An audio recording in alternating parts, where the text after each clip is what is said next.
And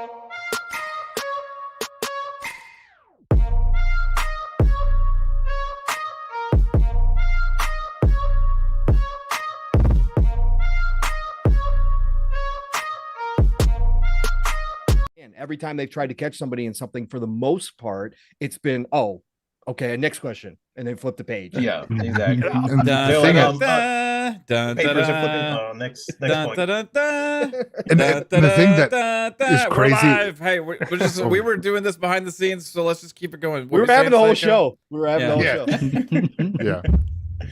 No, welcome to Xbox Ultimate Podcast, everybody. This is episode number 144, and yeah, these guys, we're just all talking about this crazy FTC versus Microsoft case, which is turning out to be a shit show galore. The clown circus is in town, ran by Lena Khan, and the lawyers she hired turned out to be actual clowns that actually.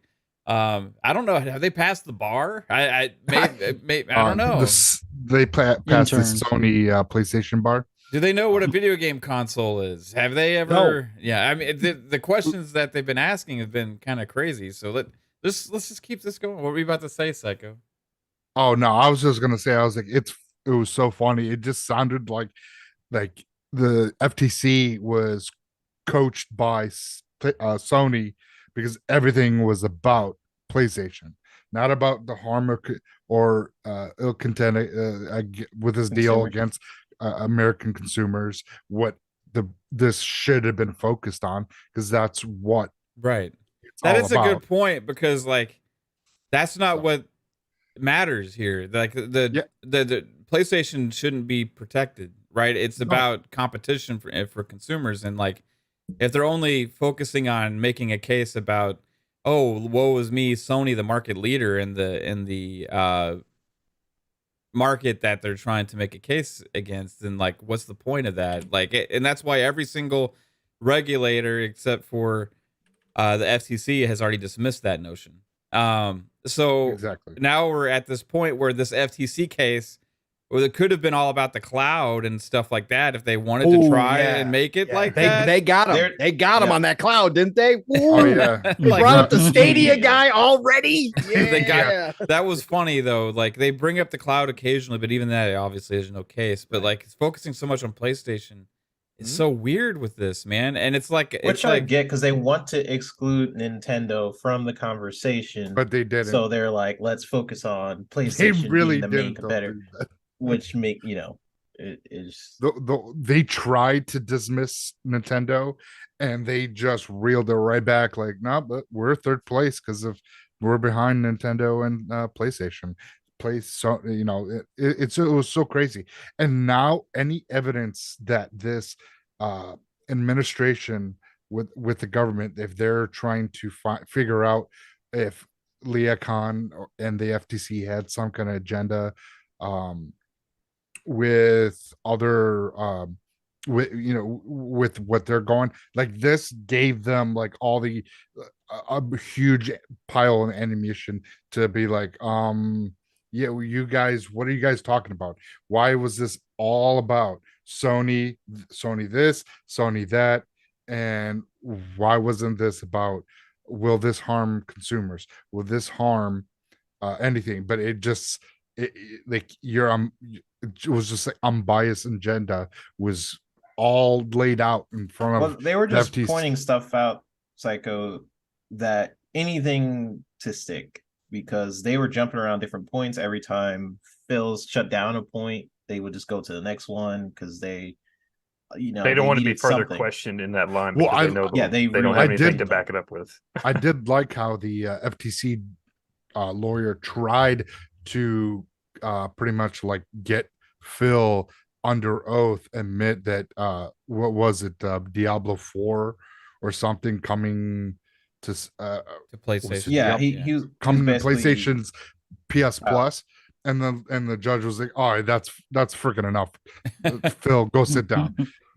We had enough of this." Well, it's like at that point, because I wasn't able to listen live. I was following transcripts and I was reading the DMs, and I kind of got a gist, but like wasn't that to the line of like, well, has there been an offer made for Diablo like to be on PlayStation Plus or something like that? Like, because Phil can't just put games on PlayStation Plus. PlayStation has to come and say, "Hey, we want this game. We're willing to pay the amount." Right. Yeah, exactly. Yeah, no, exactly. It's not for free. Not for $0. I think is like and they would try to say that with Call of Duty when Phil said that we're going to bring Call of Duty to the PlayStation platform, and he tried to like, oh, for free, pretty much like, and the judge was like, yeah, that was kind of pretty much clear that the judge said not for $0. Not for $0. Like, it was like, what are you trying to do here, guys? Are you just trying to get it under oath so this way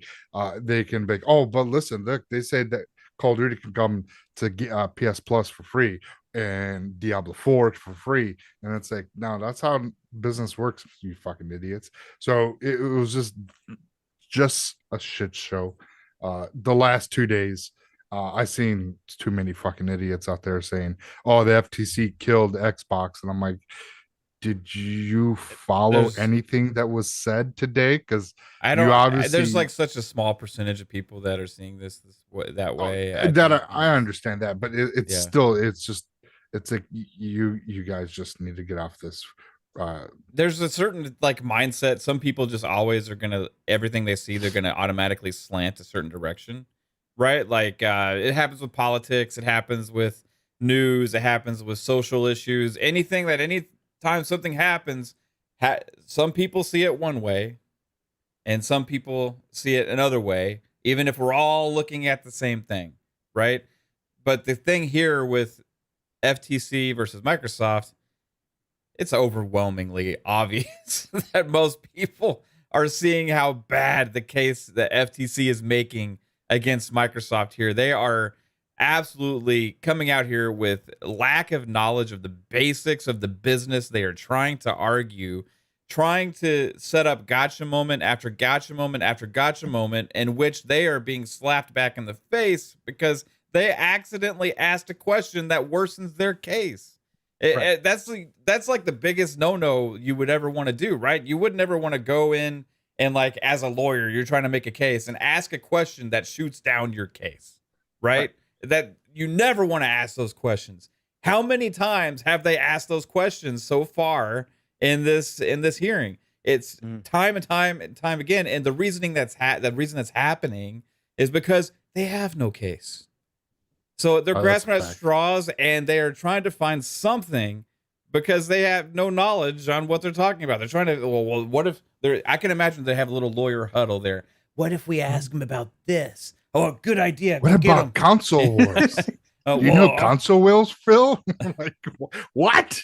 Reminds me of like Family Feud before the next question. Good answer, Bill. Good answer. Yeah. They really put it up there, Steve. Exclusives for a while, which I thought was pointless because like Phil would have to bring up the fact that PlayStation has more exclusives, Nintendo has more exclusives than us. Like that, I remember that was a point where the FTC really wanted to move on quickly, because they would be like, well, "What about this game being exclusive?" And Phil would be like, "Yeah, Nintendo and PlayStation, they actually have more exclusives than us." And the FTC is like, "Okay, move on. Next question." You know, because it just their arguments start to break down when they start to further go into a lot of the points that they were trying to make.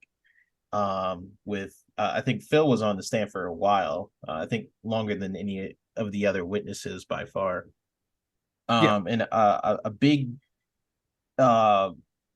crazy moment for me, which was something I posted about, was when they were kind of saying that it's a write-off. And we was talking about it behind the scenes, but basically what happened was when Phil got into the notion that they're in third place in the market, and their way of competing, because it's very hard to compete against Sony and Nintendo, their way of competing is actually expanding into the mobile space, which is why this acquisition is important to them.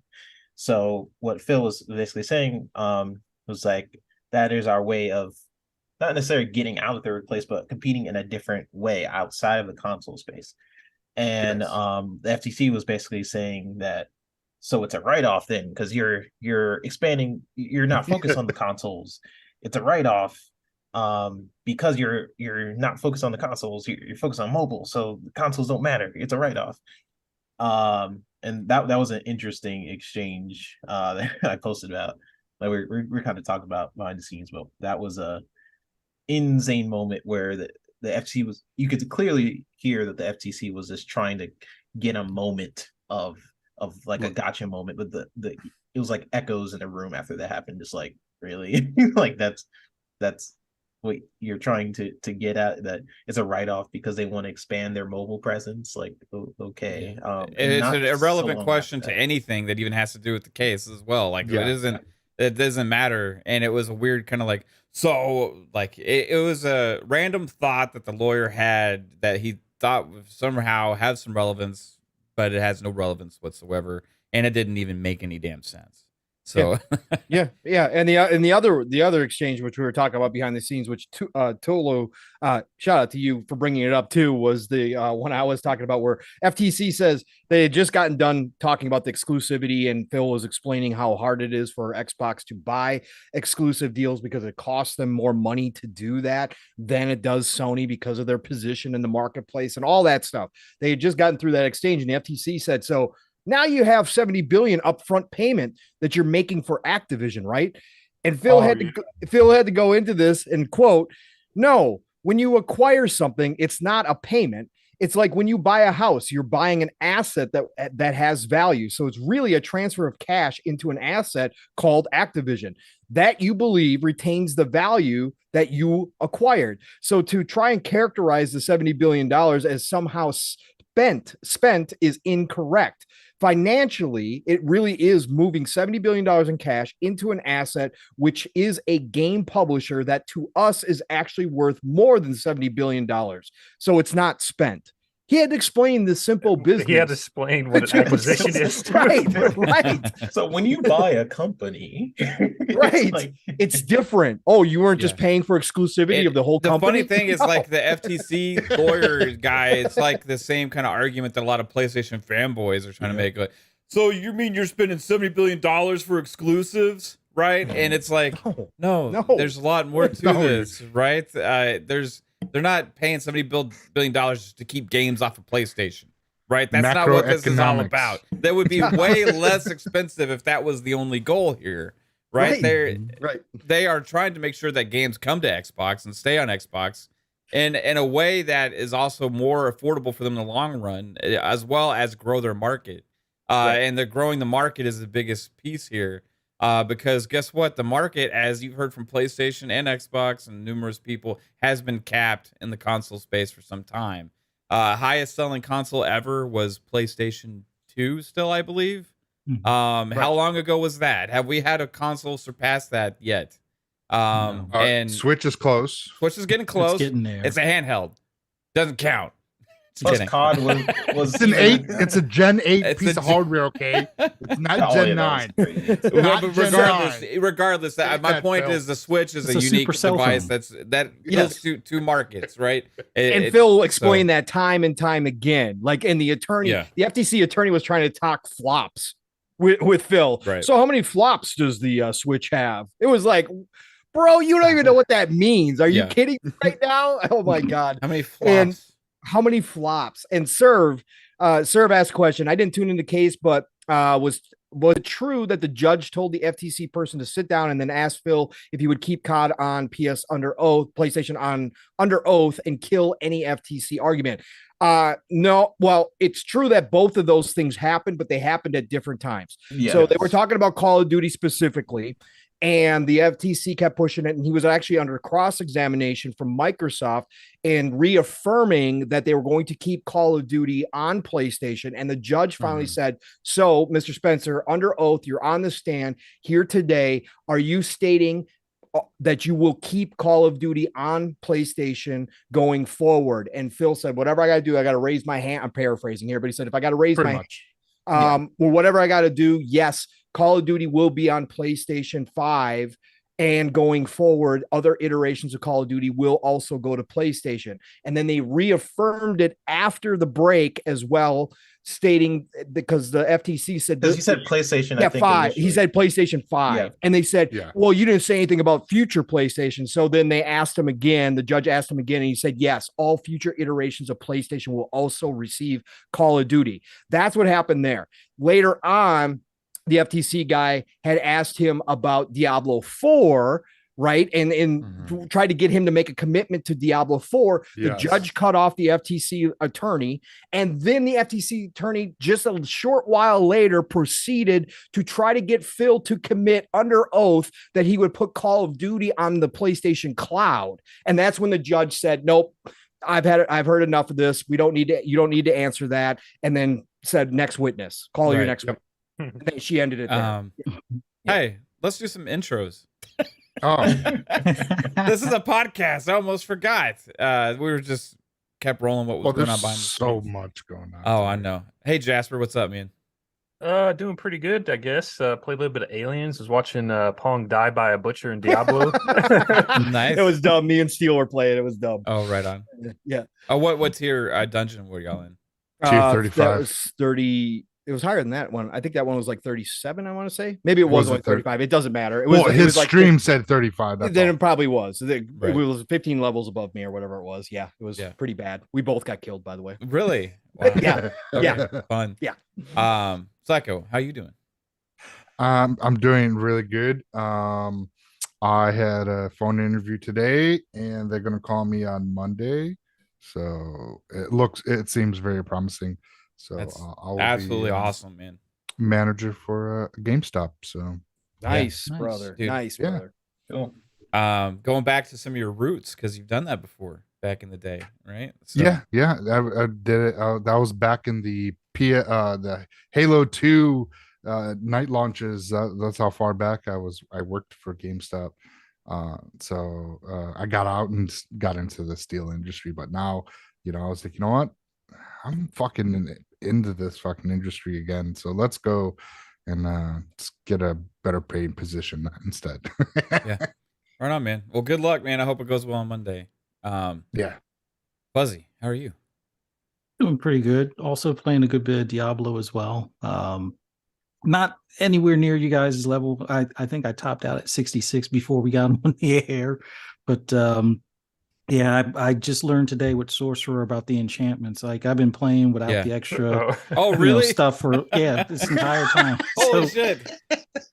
So yeah, I'm still, like I said, I'm still a noob to this, but I'm working on the build. I figured I wasn't going to worry about the gear until level 50, but at that point it was like, well, now I gotta shoot for 800 level and above if I can as far as gear. But got some nice 750s and a couple of 800 pieces. And what level are you again? 66. 66. You're getting there, man. That's 66 is around that time where you start to feel better in World Tier 4 slightly. Yeah. I have 60 to 65 or so. It could be pretty rough in World Tier 4 at times. Yeah. 3-Bit, thanks for joining us today, bro. How are you? Doing good, man. I had that Tony Hawk skate park competition thing that you guys helped. Yeah.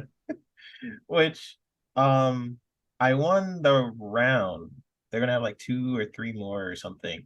But that was awesome. So thanks to everyone who voted for that. Yeah, 3-Bit's in a competition. I don't even know who put on the competition, but it's in this competition, and there's a link on his Twitter. You can go vote for him, and there's a competition for him to go and get to skate with Tony Hawk and win $10,000 as well. So I hope you win it. You've won this first round. Yeah, first place out of like 2,000 something people. So that was crazy. Only the fucking 3-Bit.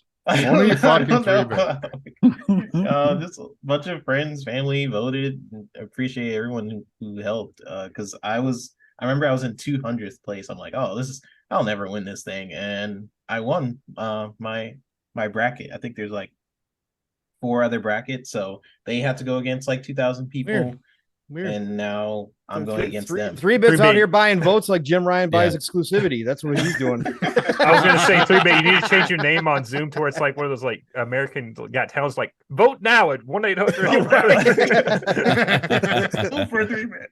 No, that was awesome. Other than that, I've been trying to gear my reel towards like towards more animation stuff, like more. I think I'm interested in more animation positions in the gaming industry. Right now, the way I'm doing things now is a generalist position. So I kind of just jump around wherever they need me, which is fine. Like I could do UI, animation, a lot of stuff. That's what generalist means. You just jump around where they need you, essentially. But I think I'm being more interested in animation. So that's basically what I've been focusing on and interested in. And yeah, so I've been working on that stuff today. But other than that, I covered the entire case on my Twitter of the FTC case. First, I was just going to do like a couple. Florian 3-Bit. I was like, yeah, I was just going to couple things that I found interesting. And then as I was doing it, I was like, I'm going to just cover the whole thing. And that's what I did. And it was very, very interesting. Very interesting day. So yeah. And then Pong Soul. How are you? I'm doing good, sir. It was a pretty decent day today. It was a long day, but it was pretty decent at work, so that always helps things. And then got home early enough to jump in with Steel for some Diablo. Picked up a couple unique pieces in a short run, which was really nice. Finally got a unique bow, which I've been looking for. Nice. So that was pretty damn cool. Got a piece of unique armor that is all thorns, however. Yeah. Ooh, that's it. I have that too. That's it. I was like, what is this? What's the damage on yours? 9,800 or something like that. Better than mine. Mine's like 8,000 something. Okay. I still wasn't happy with it. I was like, Jesus. Yeah, okay. I got one that was like 10,500. I'm like, I'm just putting that in my bank. I don't want that. Yeah. So yeah, no, doing pretty good. And obviously I paid attention as much as I could. Today was really busy at work, but paid as much attention as I could to this whole court thing. It was fun as hell. Again, we've been talking about this so much and we continue to be fascinated with this case. And today was no different. I've used this line so much, but what a peek behind the curtain. Again, we never get to see this kind of information about this industry. And here we are actually finding out under oath what really is going on and how bad it has been for Xbox as far as their position and what that has meant to them, on top of just the absolute ridiculousness that is the FTC in that clown show, as you said, Matt, over there, which we all knew this was going to be. But man, this case keeps on giving. For anybody who's not excited to watch this stuff, that's fine. But you got to understand why we do, because man, this is like the best thing that's ever happened to this industry. Like, secrets coming out, all this. The only thing we missed out on was getting to see, or hear, I should say, Jim Ryan today and what he had to say. I really wish. I really wish. I hope that can be unsealed someday so that we can all find out what exactly he said. But man, what a time to be around this industry. Gamers Christmas, along with this happening, but it's looking pretty damn good. And I'm pretty damn excited about what's happening here. So we're going to have a good show tonight. We got a lot to talk about, obviously, since we started the show talking. And look who showed up. Pickle Papa, right on time. What's going on, Pickle? Great to see you, brother. I'm back. My computer tried to kill itself. I bought a car. Things are going good. We're at it. Thanks for having me as always, guys. You bought a car? Yeah, I bought a new car. A new used 2012 CRV. Oh no, you got those. You got what? Hey, you got the Twitch millions, don't you? Come on. No, my Twitch is falling Twitch off. Takes it all. Remember? Those switch to Kick. Those CRVs go to Kick hold their value though, man. I had one of those before, and it was like I sold it like 3 years later for more than I bought it for. It was crazy. It's an appreciating asset at this point. It seems, but it's a big upgrade over the dad wagon, so I'm excited about it for sure. But no, I'm glad I made it back. I was gonna hop in like last week or a week ago, and that's when my power supply just exploded on my PC. But luckily, it was a relatively easy fix. But I was out of commission for like a week. Yeah, you've been doing more stand up and stuff too. I saw some clips of you the other day doing your show. Yeah, awesome. I did a show. where I had to eat a habanero halfway through on Wednesday. That was an enjoyable experience. Yeah, you just sweat profusely as you're eating that. I couldn't do it, dude. I couldn't do eating a habanero and trying to make jokes like at the same time. I just yeah. It's definitely an exercise. It makes you realize why Hot Ones is like such an interesting thing because like they interview them and they're trying to remember stuff. Like the first time I did it, this was the second time I did this show. The first time I did it, like I literally forgot to tell an entire joke because my face was on fire. Which it hurt less the first time, but the second time I did it, I had like 3 seeds stuck in my throat the whole time. So that was an experience. Maybe I'll post a link to that on my Twitter soon, but it's been fun. Also, I got the official gear. Everyone go buy yourself some fun speculation hats. Bro. It's a great hat, incredible hat. It's the best hat that's ever been made. Yeah, I'm not wearing mine right now. Dude, it's also good to see the whole crew on camera tonight, too. Good to see you I know. guys. It's the first time, so I figured why not? Let's go live. Fuzzy's on cam, Psycho's back on cam for the first time in a while, feeling good. Hell yeah. This is such a funny damn thing today, the FTC. Again, I mean, we were already talking about it before, but I still can't get over what a shit show it is for them. And that's my biggest takeaway from this whole thing is this. We all knew that this day was coming for a long time because at some point they were going to try and block, the deal, try and get a preliminary injunction, all this kind of stuff. And there's going to be a hearing. We've been talking about this, that Microsoft was going to try and close over the FTC. And we're finally here to this point. When did the FTC start working on this case? I mean, when did they start looking at this acquisition? The night before. I mean, like, last night. When this was presented to the FTC, this was how many months in the making now? I mean, we've been covering this deal for feels like over a year. I don't know. Right? They could have started their arguments as soon as they blocked it back in. Well, as soon as Microsoft presented it, and they have to go look, and they were in phase 1. You remember, all that time they're learning. That's the learning phase. They're trying to study this stuff, right? Then you go into okay, we need to take a deeper look into this and really dive in, and that's a phase 2 that lasted for a really long time, right? And now we're to this point, and all these months and all this time goes by, and the FTC gets up there and ask a stupid ass question like all Microsoft first party studios are only on Xbox, right? And then Microsoft's like, no. Yeah, Sarah Bond. Like all of this time to prepare, and you go up there and you ask yes or no questions that are giving you the opposite answer to help your case.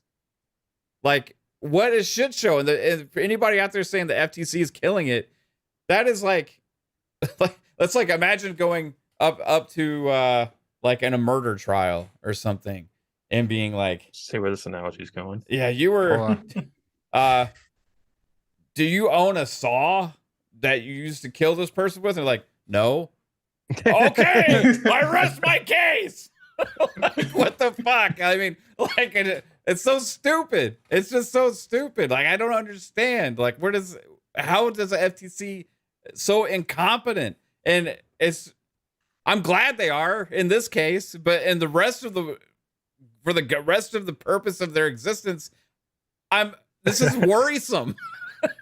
This is concerning. As a U.S. citizen, the FTC has no fucking clue what they're doing. It is actually concerning. And is this concerning anybody else out there? I mean, we've said for a while, but seriously, they blocked, like, not only did they block them before that Microsoft could even remember that whole thing where Brad Smith went in the room and he was like, hey, let's talk to the FTC. They blocked it before they could even argue their case. And we've said for months that FTC didn't really have a case. Like, their reasons for blocking it was because Microsoft equals bad. Microsoft is big tech therefore we must block. It wasn't for the merits or the actual evidence of the case was actually in the case. It was more so Microsoft bad, therefore block. It was very political reasons. It was very much like, hey, look at what the FTC can do. We can block big tech and look at all the good work we're doing. That's basically why they just want a feather in their head. Yeah, it wasn't for like, hey, actually this deal is good for competition because Microsoft is in the console space compared to where Sony and Nintendo is, it actually generate competition. They didn't really want to hear any of that because they kicked Microsoft out the room in like, what was it, 10 minutes? Was it 10, 20 minutes when Brad Smith first walked in the room with the FTC? Didn't even bother hearing Microsoft's points. They didn't want to take it. They didn't want to take the meeting. They that didn't want to talk immediately about showed to me their agenda of where they weren't trying to see whether or not the case was good for consumers, which is their job as the FTC. Also, throughout this case, you can see that they're not trying to protect consumers. They are protecting Sony at the end of the day, because they're trying to also allocate Nintendo out of the conversation. Like, no, Nintendo shouldn't count. It just goes to show you where their priorities are. It's not really about protecting consumers, because consumers at the end of the day get a better deal by having more people in the console space. So this whole thing is stuff we've been saying for months, even before this case. Like on this show, we talked about like, I don't think FTC has any good reason to block this deal based on what they're offering. It was adamant today and yesterday. Yeah, they had no case on anything. All the questions was easily switched around on them and backfired. And it was just, especially when Sarah Bond went up yesterday. Sarah Bond fucking killed it. Matt Booty was good. Pete Hines, he stumbled a little bit, but he wasn't too bad. Today, we didn't hear what Jim Ryan said. Phil was pretty much calm, cool. A lot of the things that they asked him were just fucking, it was just like, what? This whole time of preparation, these are the answers you're asking him of. Nintendo is not a Gen 9 hardware. How does that even matter, really? I mean, if the games can be, I'm just curious. Like, why do they have to differentiate the generation of platforms? I think they're trying to take away the fact that since Nintendo was out, possibly maybe out longer, and these new hardware like the Xbox and the PS5, that Nintendo is not a factor. Trying to have that. They also said it was because it was a remote console, that the fact that you could take it on the go means it's not a console. But all that matters is if Xbox says they're planning on bringing Call of Duty to Nintendo. At the end of the day, then it becomes relevant, right? Like, they can try and. Oh, I understand what you're saying, and I understand like what you're saying, Psycho. But what I'm saying like is about the FTC's point here is garbage, right? Because you can try and like say it doesn't matter because of this reason, but as soon as Call of Duty's on it, it matters, right? Well, the FTC tried to make the point of, will Call of Duty look like the PS5 and the Series X version? Like, no, why? No, it's too. Doesn't have as many flops. How it's hardware. So that was the part I actually got to tune into, and it's just like that argument is so idiotic. It's just crazy. Like, they had no real good questioning for Phil Spencer or any of their witnesses that they called. Yeah. Even after that cycle, they were basically saying right after that, did you ever bring a game to the Nintendo Switch before? And Phil had to be like, Minecraft. Yeah, all 3 Minecraft, Skyrim Anniversary, Ori. I mean, there was so much. Like, it's crazy. Like, the only thing that they did, I could say that they have something, because they said, "Will you degrade a version of a game. The only thing that they have is Psychonauts 2, because that is the only version. They didn't bring that up in court. They even said they did not have Sony. No, they tried to bring up Minecraft. They tried to bring up Minecraft. It was all Minecraft. That's what they tried to bring up, and they didn't the FTC attorney didn't even understand how a PlayStation 4 game was playing on a PlayStation 5. Oh, he didn't understand that at all, because Phil was explaining to him that Sony would not give them a dev kit for the PlayStation 5. So that's why Minecraft doesn't have a PlayStation 5 native version. And the FTC attorney couldn't understand that. He's like, so you never made a PlayStation 5 version? And Phil's like, no, because they wouldn't give us a dev kit. So they've still got the PlayStation 4 version that plays on a PlayStation 5. And the FTC attorney was like, baffled. He was baffled by this. What did he say? I didn't hear that. During that segment, he was just confused because it was like the PlayStation 4 version works on the PS5. And he was like, what? Yeah, he's like, but you never made a PlayStation 5 version. It feels like, no, they've still got the PlayStation 4 version, which plays on the PlayStation 5. And the FTC guy was totally lost. And I think he moved on right after that, if I remember. Oh, he did. Yeah. His mind exploded. What? Hold on. What? That's not my research. But and that's the thing. Like, so they got they didn't have the dev kits for the PS5 to do that. And I believe the same thing for Psychonauts. So it's like, if they don't have the dev kits because Sony won't give it to them, how is it on Microsoft to give the best possible version of the game? That's why he said, as long as PlayStation allows us, we'll bring Call of Duty or whatever, or pretty much any game to the to the PlayStation. But if they don't give us a dev kit, especially we heard that they won't give Activision. So what's that all about? Like, they're saying that is that a threat from Sony, or is that them saying like, well, we can't give them a dev kit? Like, or I don't understand why the hell they wouldn't want to. I because then there'd be secrets. Yeah, secrets like going to your competitor. I get that part, but after the console's release, even at that that's the thing. They can PS6. Well, Activision already would have PlayStation 5 dev kits, right? Yeah, but PS6 dev kits. Well, the PlayStation 6 dev kits probably aren't like out for like third parties. I would. But that's what Sony said. But that's Sony is the one that brought up like when the PlayStation 6 comes out, we're not going to give you dev kits if you combine with Activision Blizzard. Like that was Microsoft Sony acquires. Yeah. Well, the thing that's silly about that is when you look at games like MLB The Show. I mean, they're going to have Xbox dev kits. So Correct. I mean, what's the Sony big deal? needs to stop hitting themselves in this regard. That just means the PS6 ain't going to have dev kits. Call of Duty at launch. Yeah, it'll be an exclusive by default, or it'll be a PS5 version upgraded to, Well, that's if they keep the same architecture. So if they keep that same line of code, so they could do that like how they did PS4, and you can upgrade to PS5. If they keep that, then yes, they could. But if they change the hardware and the architecture, then a PS5 version would not work. So what would they do? They're not going against the word, but if they don't have the hardware, make a PlayStation 4 copy.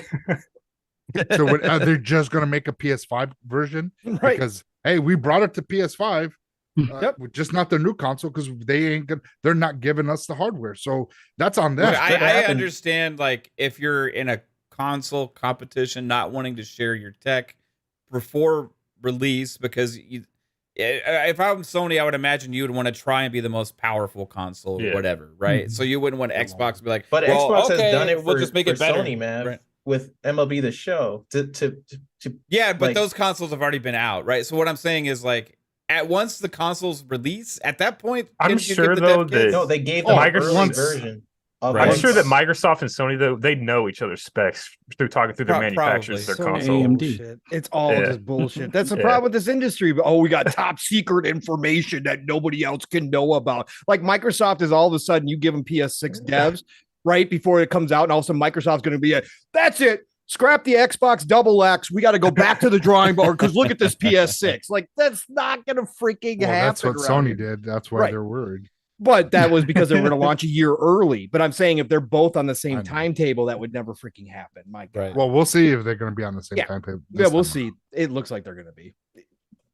Microsoft saying 28. Sony is saying 27. They're going to do 28. They'll be there at the same time. So they'll go back I'm to sure the the new Switch will be out soon too. But it's just dumb.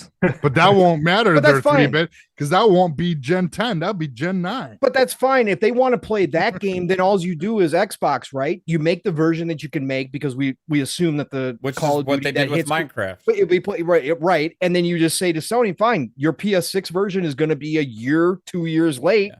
That's fine. Explain that to your fan base, right? Go ahead, explain that you didn't want to give it up. That's fine. How are they going to release a dev kit for an app? I'm just kidding. All right, that's a King David joke. Shout out to King. We got some they're going third party. Activision Blizzard was up new 2-month high overnight trading, by the way. So obviously, a lot of people believe that this was another good day. So it's like 81.80 or 81.90 or something. Yeah, and it actually hit like 82.47 at one point overnight trading. So which was a new 2-month high. So there's a couple things that came from this court. I guess just the proceeding. A couple things came out of this. I think you mentioned it last night. We got news on Indiana Jones. Yeah, we were joking that it was a better showcase than the PlayStation showcase because we got some now. And then couple possibly acquisitions from Microsoft that didn't pan out. Zynga and Square. Was it who else? Was it just Square. Zynga? Was it Square? Yes. Yeah. Oh wow. Oh, I missed that part. Yeah, it was on a Reset Era post is where everyone started talking about it. Oh, okay. Yep. Let me get to a couple super chats real quick, guys. Earlier, Chris Jones, $5. Appreciate you, Chris. Says, Mav is an imposter. The real Mav has his name on his license plate. Who even is this Mav? Again, I'll tell the story. Amazing. I still, my mind's blown again. Doesn't take much. No, this was you don't understand how much of a unicorn this was. Mav, this was a unicorn. Like, get this. There's only one license plate in the entire state of Texas that can be MAV. What? There's over 22 million cars registered in the state of Texas. Okay. And nobody else is a fan of the Mavericks ever. But that's irrelevant. That's the thing. People miss. Even if you're a Mavericks fan, only one Mavericks fan can have the license plate MAV because someone already took the Mavericks, so he just made math. Regardless. Okay, it doesn't matter.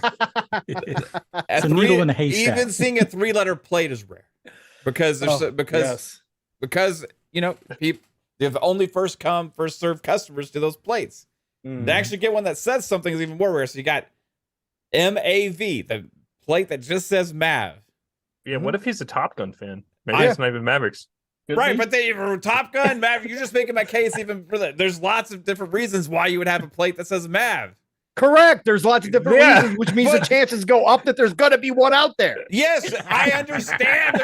There is going to be one plate that says Mav. That the point is there is only one. There's only one that exists in the state. Yeah, there's only one that has your license plate too. Yes, but this one says Mav. Yeah. And I was behind the truck yesterday with the Mav plate. It was crazy. My mind was blown. Incredible. It was an act of God you right guys, there. it was. You guys don't understand how rare this is. The fact that I think you said, what was it, 22 million out of 22 million plates or something like that? Over 22 million plates. There's only one Mav plate, and I was behind it yesterday. It is crazy. Did you pick up your Silverado yet? No, not yet. I'm going to. I'm going to steal that truck, I think. I don't know what I'm going to do. You should go offer him money for that truck and the plate.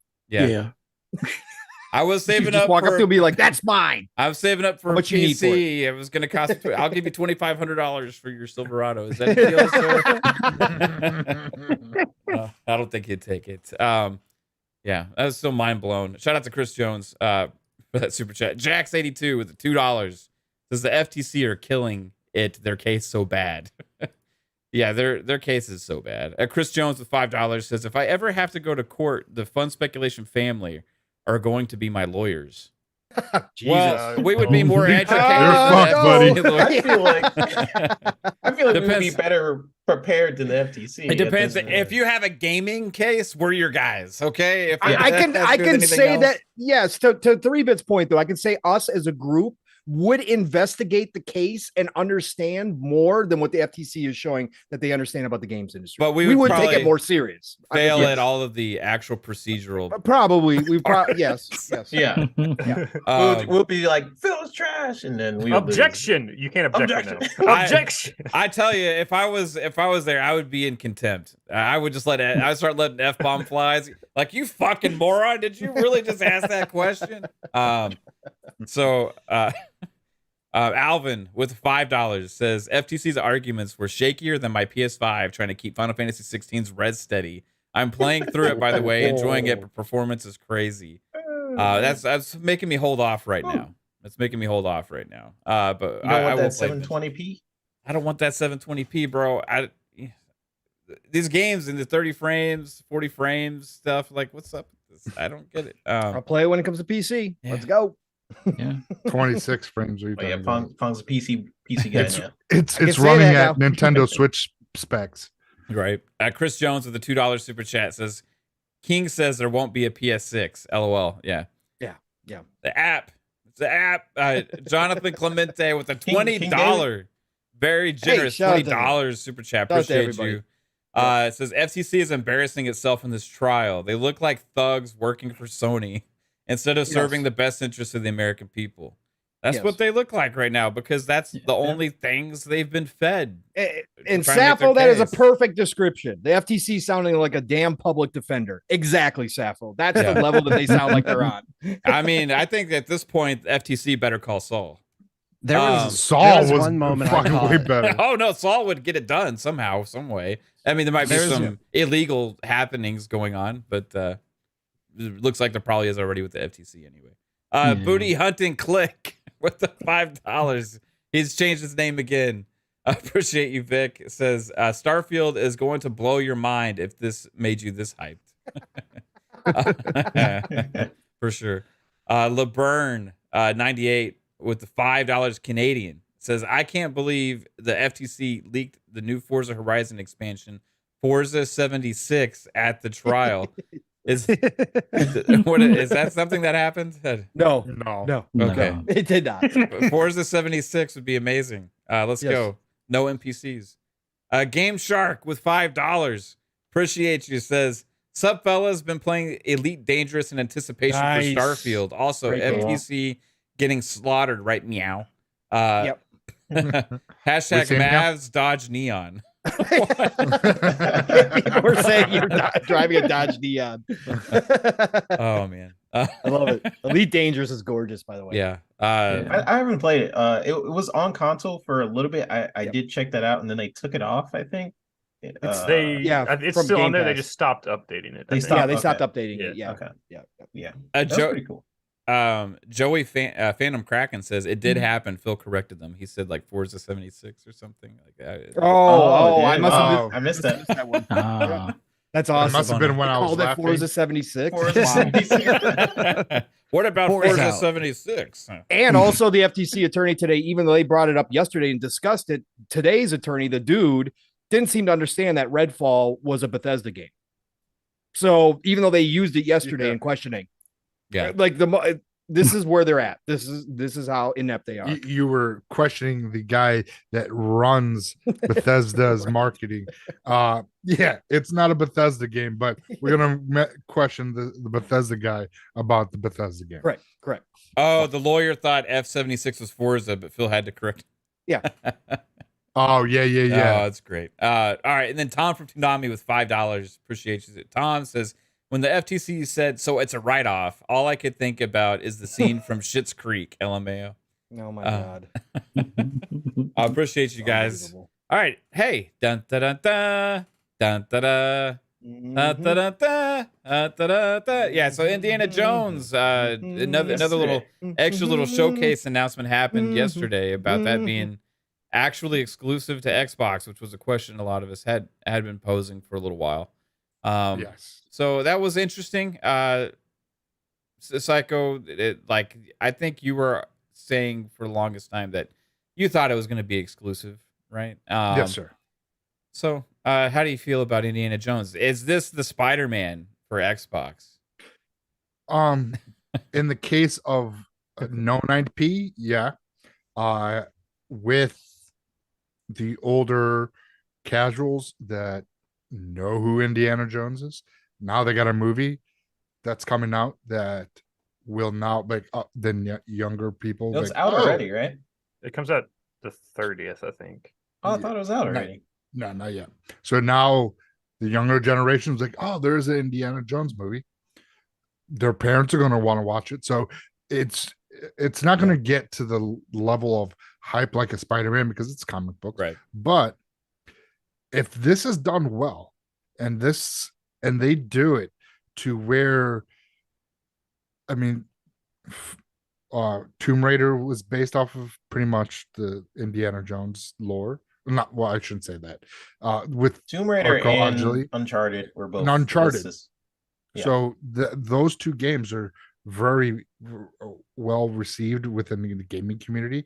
So I think Indiana Jones, like I said, if they do it right and how they handle the story, could be of something that we have not seen Microsoft do when it comes towards licensed IPs. If this does well, this means that we possibly can get other licensed IPs because Phil is not sold on that. But if they do it well, and this is going to be done with Todd Howard's group, correct, Pong? It's Machine Games. No, it's Machine Games. But he's just overseeing the project. Mm-hmm. Yeah, but he's overseeing it. So that is a good thing because when it also means it'll be 30 frames per second. It's literally just well, we'll see. Hey, it's filmic. But I think this is it's a good thing. I think we'll see more licensed IP, and especially with Activision once this deal goes through with High Noon, they have High Moon, sorry. They have licensed IP experience. I believe Raven Studio Software has licensed IP experience. I mean, all of them do. They just now are so shoved into. We have now multiple studios coming to the Xbox brand that has experience with licensed IP, and if they do what we think is going to happen with Activision after a couple of years of let them settle in, do their thing, and then, hey, what you guys want to work on? Oh, we want to work on a licensed IP. No problem. And then they could branch off, kind of like Playground Games did with Fable and Forza Horizon. So we could see that with those studios, and that would be great because then now you hire more people. Now you have multiple studios that just grew overnight pretty much. So it's going to be a great thing. Yeah, that's I kind of went off fucking left field with that one. No, I mean that's you're actually hitting on. Welcome back, Psycho. Yeah, it's good to have you back on camera. I didn't ramble on too much. Well, I mean, me and Pong were talking about that last night, though, like about the possibility, because and I want to get your take on this, Bob, because what we found out yesterday was that Microsoft actually went to renegotiate the Disney contract with that Bethesda had previously signed to be able to make Indiana Jones an exclusive game as opposed to bringing it out everywhere, which I believe beforehand it was supposed to be multi-plat. Right. And so obviously Microsoft would have had to pay more money for that, I would have assumed. And that is that's different for Xbox. It goes against Phil's philosophy. First off, renegotiating these contracts, not just abiding by them, right? Secondly, spending more money even on license that you don't own, right? Is that something that maybe we're gonna see continue? You think? I don't know. I feel like this is at least like the experiment to figure out whether or not it's worth it, because when you bring in an IP like that, it's like the same thing we're doing about like talking about when it comes from like a content standpoint, we're talking about something that has a bigger reach than the main like Xbox itself. Like Indiana Jones has fans that expand way far past that. So that's what could make that extra shell out of money be paying back so like dividends on the original investment. So I feel like it's a good thing to experiment with. I know Xbox wants to build its own IPs, but if we have access to other IPs outside of just the Xbox brand, then that could definitely be something that will pay off well. And I think if this does well, then it's going to make sense to take some more of that Game Pass money that's coming in and the more revenue that Xbox is generating to put towards that type of IP and not just rely on in-house IP. And also the other part of it is the fact that they're paying for an exclusive. I personally don't see anything wrong with that, because that's just the way the business has been up until this point. But as we saw with like the whole complaint right now, I feel like coming from competitors in the FTC is that Xbox has kind of changed the business of like not just making a deal with companies because they've been outplayed for so long. They just went and took their ball and went home and just bought a whole publisher.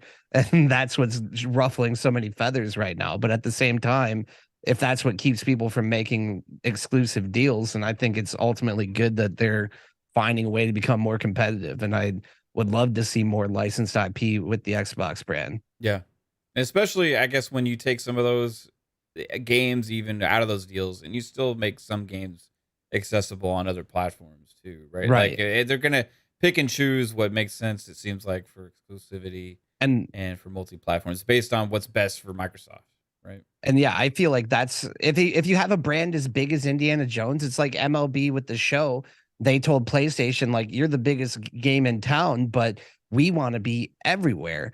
And I feel like with certain things, like that's the reason why Minecraft was not just brought to Xbox and PC exclusively, is it was so prolific. It was so whatever the word is. It was so prevalent. Is that the word? It starts with the P. It was we'll just prevalent and prolific. Both they did talk about making Minecraft prolific. That was right.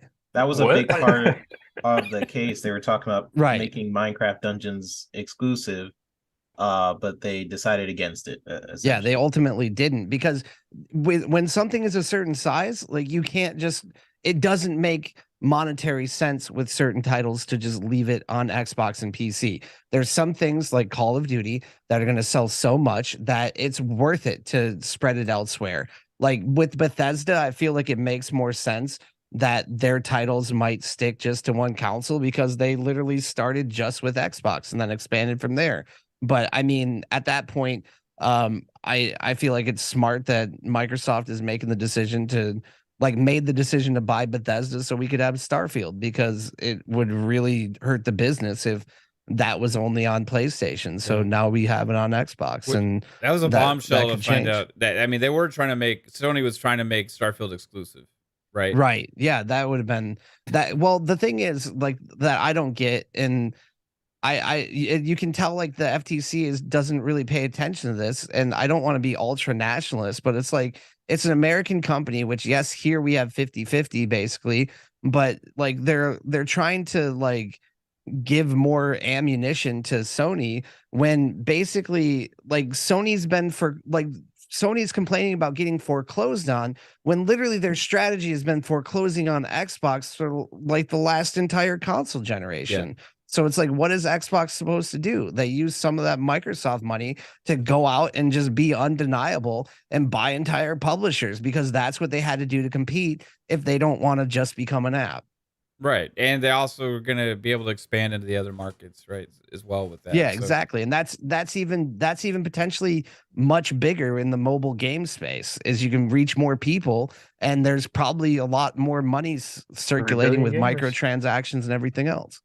Yeah. Hey, Fuzzy, like we saw that to get to Bob's point too, about the hypocrisy from the FTC asking these questions about Microsoft, right? And one that they asked yesterday was about exclusive content in games. Like, wasn't it like, could you imagine like making an exclusive armor in a game? Oh, it's only on Xbox, right? And then meanwhile, like there's exclusive stuff in Call of Duty and other games randomly all the time. You know, is that interesting to you? How hypocritical that is? Yeah, it goes to show the FTC didn't really do their due diligence or their homework or what have you. They just basically copied, Jim Ryan's notes and decided, okay, this is the best argument, not realizing all the stuff that they're asking Sony's already been doing. So if it's a problem that you're afraid that Microsoft is going to do this, just look at Sony, the ones that you're protecting in the most part. The whole, exclusive content and things like that, that's what has helped Sony the most the previous generation. From the early days when they didn't really have their first party exclusives at launch, they used a lot of third party. They had Destiny as like exclusive raids and exclusive weapons, and they also had I think they had the marketing rights for Watch Dogs. They had marketing rights for another game I can't think of right now, but it was like those early days was what helped build their fan base more than what they had left over from the PS3. And Xbox didn't help matters by kind of stumbling a bit, but Xbox didn't focus on that exclusive content stuff, and in a weird way it seems like it kind of hurt them, at least last gen. But back just briefly on the Indiana Jones thing, I kind of feel the whole purpose of, well, not the whole purpose, but one of the reasons why Phil may have decided to see about renegotiating the deal with Disney is because of how much Sony has been a stick in the mud this entire time. Like this whole deal, I think it's just that door was already open for them. That's why like they could talk about it, because they knew they would have to renegotiate when they bought Bethesda, so they just knew that door's open. We might as well keep it open. Yeah.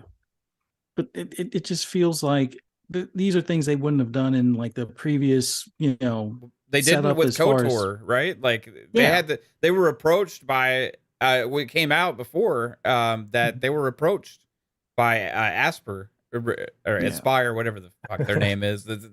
Aspire. And they Aspire, sorry, Asper. But they were approached by them, and Microsoft turned it down because they wanted to focus on IPs that they own, right? Yeah.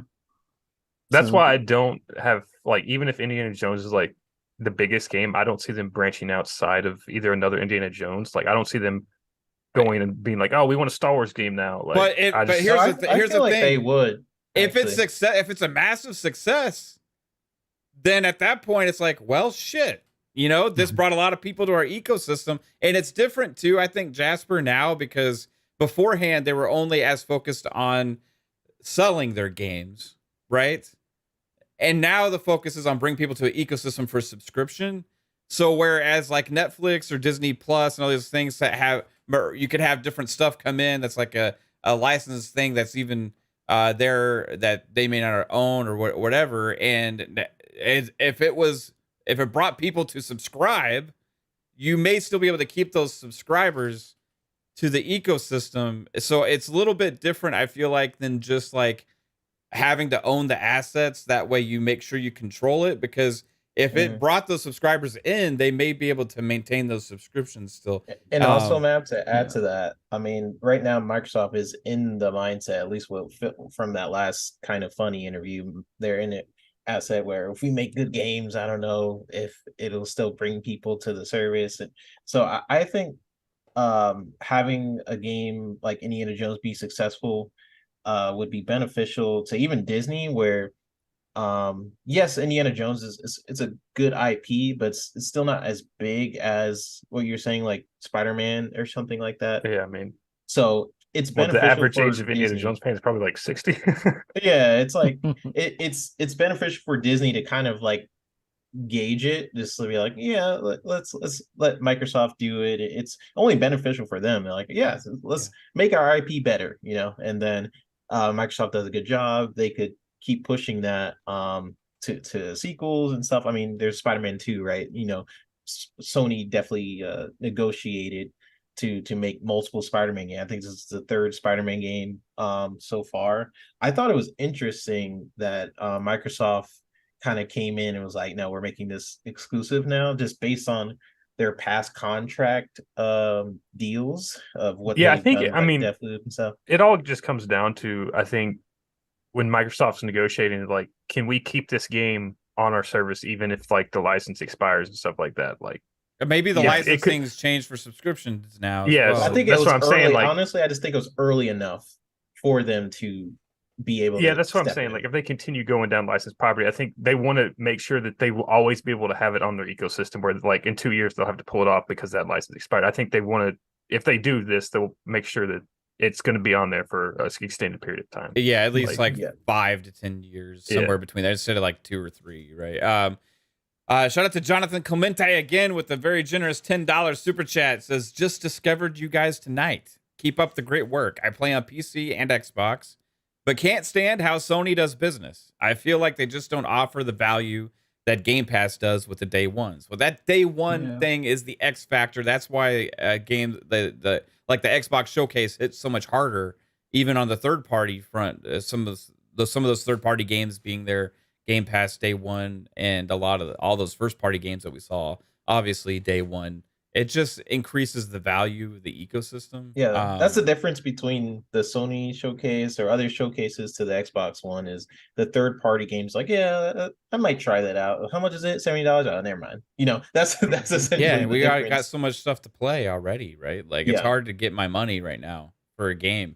I'm excited about Final Fantasy 16, but I'm not buying it right now because I'm playing Diablo and I'm playing these other games, and like it's hard to compete for the dollars and the time right now more than anything, because there's just too much damn stuff, especially this year. 2023 is absolutely fucking insane, and we still have more big games to come. Starfield, Forza Motorsport is coming. We're halfway done, and it's going to be nuts. Like, there's still Mortal Kombat's still around the horizon. All these things stacked here. And so if a game comes out and it's got like one flaw with it, I'm like, kind of, I'm going to wait a little bit. That's what's caused me to wait for Final Fantasy right now. That's why I'm waiting on Company Heroes 3 right now. You know, like, it's not that I don't want to play it. It's just that I only have so much time. And guess what? Game Pass keeps giving me so much other stuff also. Right? I'm still stuck on I might be stuck on Diablo and like Hogwarts till Starfield comes out. I don't know. Playing Hogwarts? Yeah. I'm jumping in between, because as soon as Hogwarts came out, I was playing that for a while, and then something else came out, and then I don't know. Now I'm back on Hogwarts and Diablo, and I probably will be on those two games till Starfield, and then Starfield will be my game for who knows how long, probably years. Right on. Jonathan Clemente with another $5 super chat said, good Texas bourbon makes me generous. Enjoy that Texas bourbon, my friend. I'm not a bourbon guy. I'm more of a whiskey or tequila or vodka. Sometimes all three. Only real bourbon comes from Kentucky.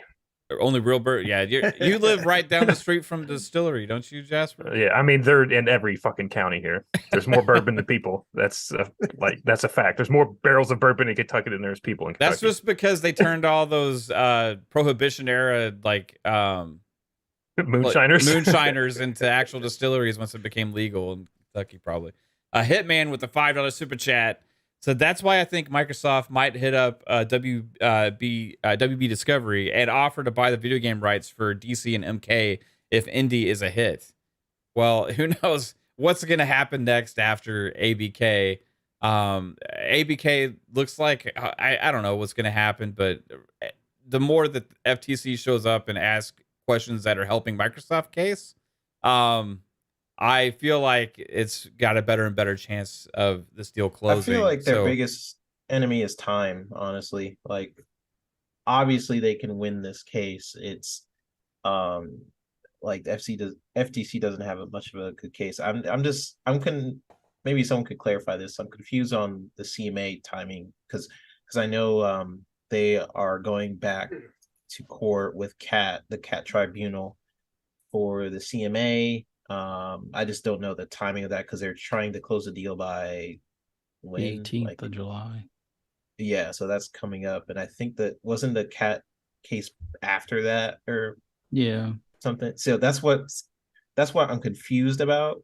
There was speculation that they might go ahead and close, I think, over the CMA, regardless of the CMA proceedings, because the and that's why, remember, there was like, if you remember what was going on, there was some talk where Microsoft was like going to close that week, and we're going to close that week. FTC so the FTC started. panicked and did this.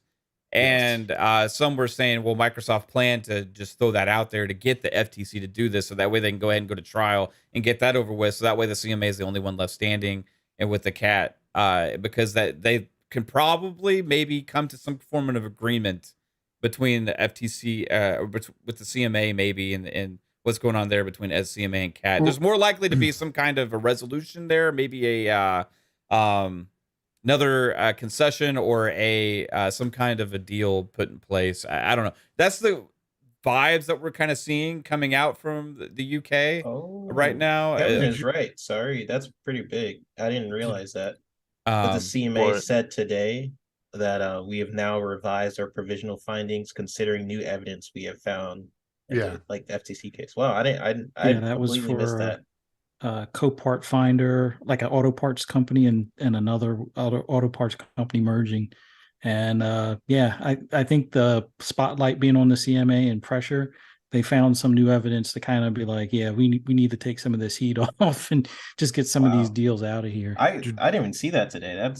Did you guys news to me. Did you guys see with the CMA did they replace somebody at the CMA? I believe I saw there was a tweet. I think Foss Patton put out there. I think he said that's what he said. I know it was like last week, New Zealand also delayed again to like July 17th. They're just waiting till what everybody else says. Yeah, they're waiting until the CMA votes because they're still close to. But the CMA, they have a new person in charge somewhere within the CMA, and with this, with because the FTC, Microsoft can close, and the FTC, I guess, can still try to sue them, but at that point, it really fucking doesn't matter. It's like, why are you suing? Like, what is, like, now you're just trying to hold it up for what reason, we don't know.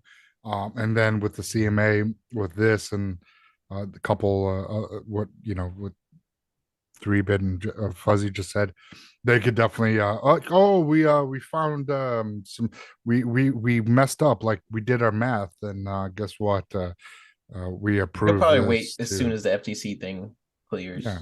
And the CMA case and the FTC case are like two completely different things right now, because the CMA is all about cloud. The FTC is making it all about PlayStation, right? Where the FTC tried to bring cloud into a little bit, but just did a shitty job. FTC asking, brought Google up on the stand to try and show, xCloud killed Stadia or something. I don't even know what they're trying to prove there. Google segment. The Google guy didn't even know who their competition was. I was like, what is what are you? Were you in the business or were you not? I'm confused, sir, because you don't know anything about it.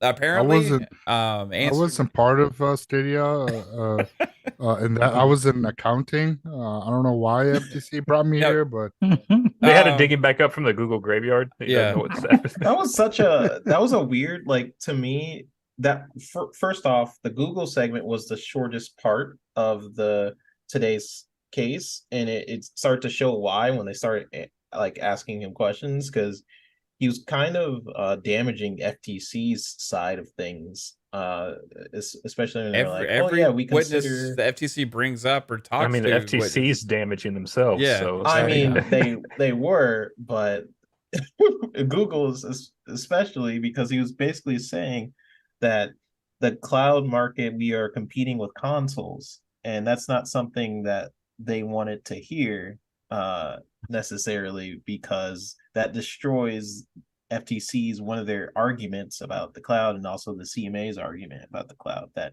it's a separate market. Like Google Stadia was basically saying like, oh no, our competitors are Sony and Microsoft, and yeah, which so contradicts the CMA. Exactly. Yeah, Google, coming straight from Google, that CMA is using as a way to block the deal, by the way. So it's like, is it so? I get confused at some of this stuff. Like, really, Google has no relevance in anything, to me, to be honest, because they just dabbled in this market that they found to be too expensive and then backed out, right? They found it to be not lucrative enough, not worth it for them, and now they're being utilized or used by the FTC and the CMA as like, well, look, like they couldn't even do it. Like, look how big xCloud is, and they're being able to, foreclose competition by acquiring these things. Meanwhile, the lawyers from Microsoft did a fantastic job reminding everybody that no Activision games are on any cloud services currently, and we haven't been on xCloud, and haven't been on Stadia. So what relevance does owning Activision have anything to do with foreclosing any other future cloud competitors, when after the acquisition happens, Microsoft's only guarantee, and it's in writing, is actually to bring Activision games to different cloud competitors? Multiple. Again, just completely shitting all over the FTC case, and proving overseas to the CMA that you don't know what the hell you're doing either with the case that you brought up, as well as yesterday's testimony from Sarah Bond, I believe it was, who was talking about how they actually lose money in the cloud right now. It's a very early market, and most people don't even use it to play games. Most use it only to play games while their games are installing. Still currently, it's still very, very early on. I want to go to Bob again here. Like, do you think the cloud thing is like being overlooked by the FTC too much because they're making it all about PlayStation? Why is the FTC all about PlayStation? The CMA is all about the cloud. It just doesn't. It's just so weird. And it seems like they're both kind of making different cases. And they're both making losing cases.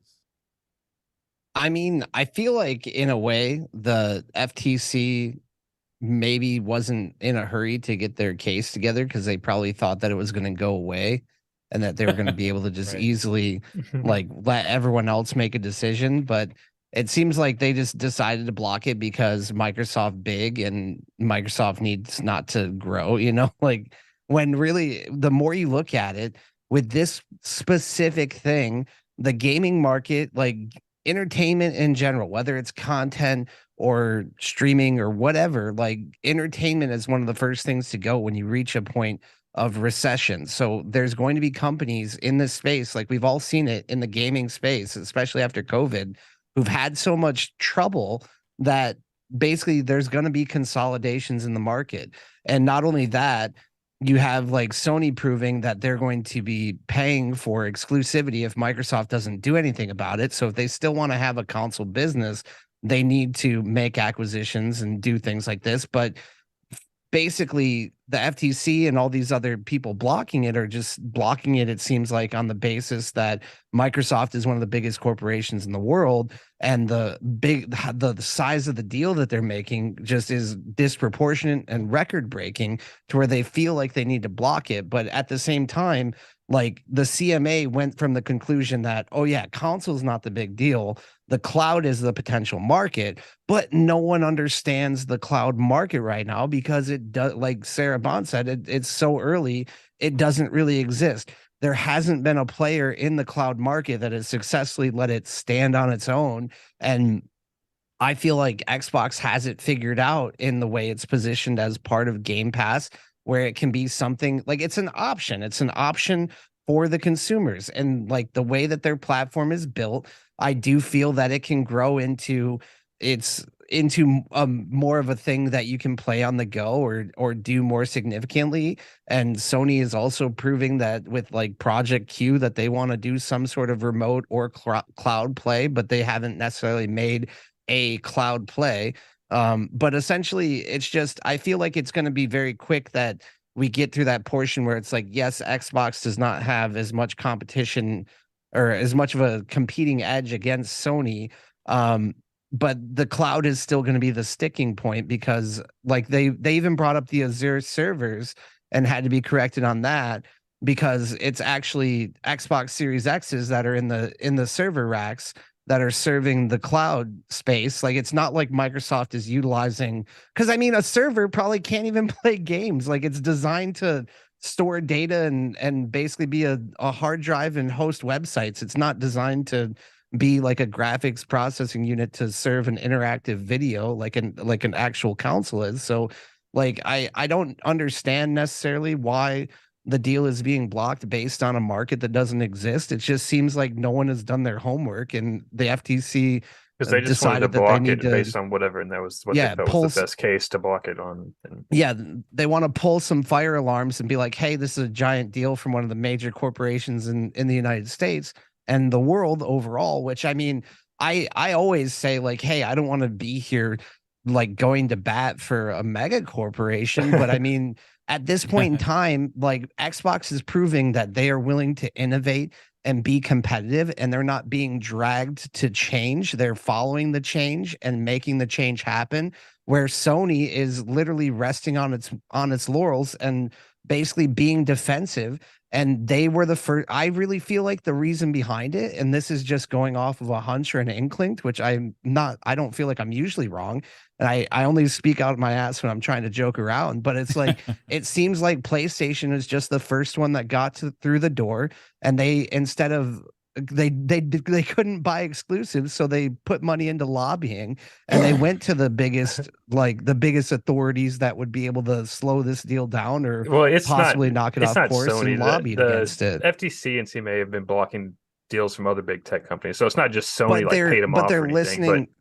Whose arguments are they? Well, that's because that's the only thing they got to argue with, right? Like, because there's no case, so that might be true also. But I guarantee you, Sony put a bunch of money into sending lobbyists to Washington and to London to make sure that they could put as many wrenches in the works. Well, yeah, because I mean, it's going to benefit them even when it gets blocked, if it gets blocked, or if it gets blocked, or even just slowing it down gives them more leeway to try and gain ground on whatever they need to do to catch up to Xbox's strategy. But the fact is that like Sony doesn't want to put their games into their subscription service until the very last possible moment that they can avoid it. But right now they don't have a very strong content lineup. They are set to lose a lot of ground if this goes through, especially in a cycle where we have Starfield coming out, which looks absolutely amazing. Like at this point, like they're kicking and screaming as much as they can. They did the same thing with crossplay, and they're doing the same thing with Game Pass right now, like, or subscription-based games. But going into the future, all of our music, all of our television, all of our movies that we digest right now are all through subscription services, because those are assets that don't gain value, and it doesn't necessarily make sense unless you're a collector to actually pay retail price for all of the stuff that we consume. So it's a way of the future. Technology is moving forward and changing things, and that's what I feel like is so important about allowing Microsoft to do what it needs to do to continue growing Game Pass and the Xbox brand. That's a very good point. As we've been talking about that a long time. It's not as much as like it's equally as much about technology has improved so much to get us to this point as it is Microsoft changing things, right? Like things are changing with tech, you know. And that's why Sony wants it slowed down, because the more time that Sony can buy, the more time it was going to less hurt them, like in the long term. So it's like, and sorry to keep talking over you, but these cases are supposed to be important for situations where there is a company, like that's why they keep making the foreclose argument, is like when there's actually going to be monopolistic activity or anti-competitive activity. But it's literally the sticking point that they're on is either a market that doesn't exist yet or no one's been successful in yet, or a market in which Microsoft is no more than 50-50 with its biggest competitor. If you already don't include the other largest video game company in the world, I don't care the fact that Nintendo made a market for itself with handhelds, which we're gonna see probably be like a future wave of consoles, or we already see that companies like Rogue and Steam are bringing their own handheld devices. Like Nintendo defended that. It doesn't mean it's not competition, or they're not. Like it doesn't, like they are, but they aren't. It's not direct competition, but they're all making games for consumers. So it's just like really ridiculous that they're all competing for Microsoft the money and time, yeah. regardless of if it's apples to apples with the kind of device that it's on. Because they're investing in innovation. They're not investing in order to close out everyone else. And I think that's what frustrates me about it. Yeah. It's great stuff, dude. Pong. Okay. Oh yeah, go ahead, Psycho. What are you saying? No, I was going to say, because your original question is why is FTC focusing on PlayStation and CMA is focusing on cloud, is that if the FTC and CMA have the same argument per se, and they fight on the same fronts, FTC is already being looked at by the federal government with possibly collusion with the CMA. So you think they're trying to maybe bring deter, like, that's not our case. That's their tinfoil hat tonight. Our case that is interesting. Avoid plagiarism. Can down the road. So they're trying to stop the bleeding on two fronts, and that's why this line of questioning just seemed off, and it just did not seem right. That's what I got, is why this was mostly on the PlayStation front, which was confusing. Like, this has nothing to do. It's just the FTC just doesn't know what the fuck they're talking about. Right. So they're just that too. They're so confused with what a first party game is to begin with. Could you imagine them deep diving into cloud tech? Like, I honestly thought cloud would be and that's something Florian actually he brought up, that what he thought they would do initially is hinge on one point and basically try to attack that point, which would be the cloud or anything, but they constantly jump around to different, the exclusivity argument where they're basically like, are you gonna make this game exclusive? Which it again is a dumb argument when you bring in other console players into the conversation. Like Nintendo has a bunch of exclusives, Sony has a bunch of exclusives. So yes, Xbox is also. If the FTC tries to talk about the cloud, they'll be calling in a meteorologist to fucking be on the stand, and be like, yeah, but like something, right? And that's show us where the rain comes from. Microsoft, I hear you're trying to own the cloud. We don't feel confident and feel good about you controlling our weather. Okay. Well, you still make the clouds that look like dinosaurs. Those ones are my favorite. I don't know if Phil, you seem like a good guy, but I don't know if my plants, if you're going to water them enough, or what's going to happen here, man. So we can't allow this to happen. Pong, what's the biggest clown moment so far? The biggest clown moment from the FTC. What a question. That is, I'm putting you on the spot here. What's the biggest? Holy shit, that was embarrassing. This is the whole thing. Well, yeah, because it's been moment. I don't mean to take the easy way out here, but like it's literally been moment to moment. Again, the one that I brought up earlier is huge to me. Like the FTC, listen, we already know the FTC. We know a lot of people across the regulatory bodies, a lot of people in government. We've seen this throughout history, right? They don't know jack shit about whatever they're talking about. And we knew from the beginning that the FTC, just like the other regulatory bodies, had no idea about the video game industry. Again, the video game industry has been under the radar for so damn long, ever since the ratings. That was the last 90s, big time. Yeah, the last big time that government bodies stepped into this ring. So we kind of figured this was going to be the case. But again, the fact that an FTC attorney, and again, the FTC, just taking them as a whole, take out video games, right? Take out the video game industry. They're here to regulate businesses, right? So you have to have a general, we're assuming as an FTC attorney that you should have a general understanding of business. And the fact that Phil had to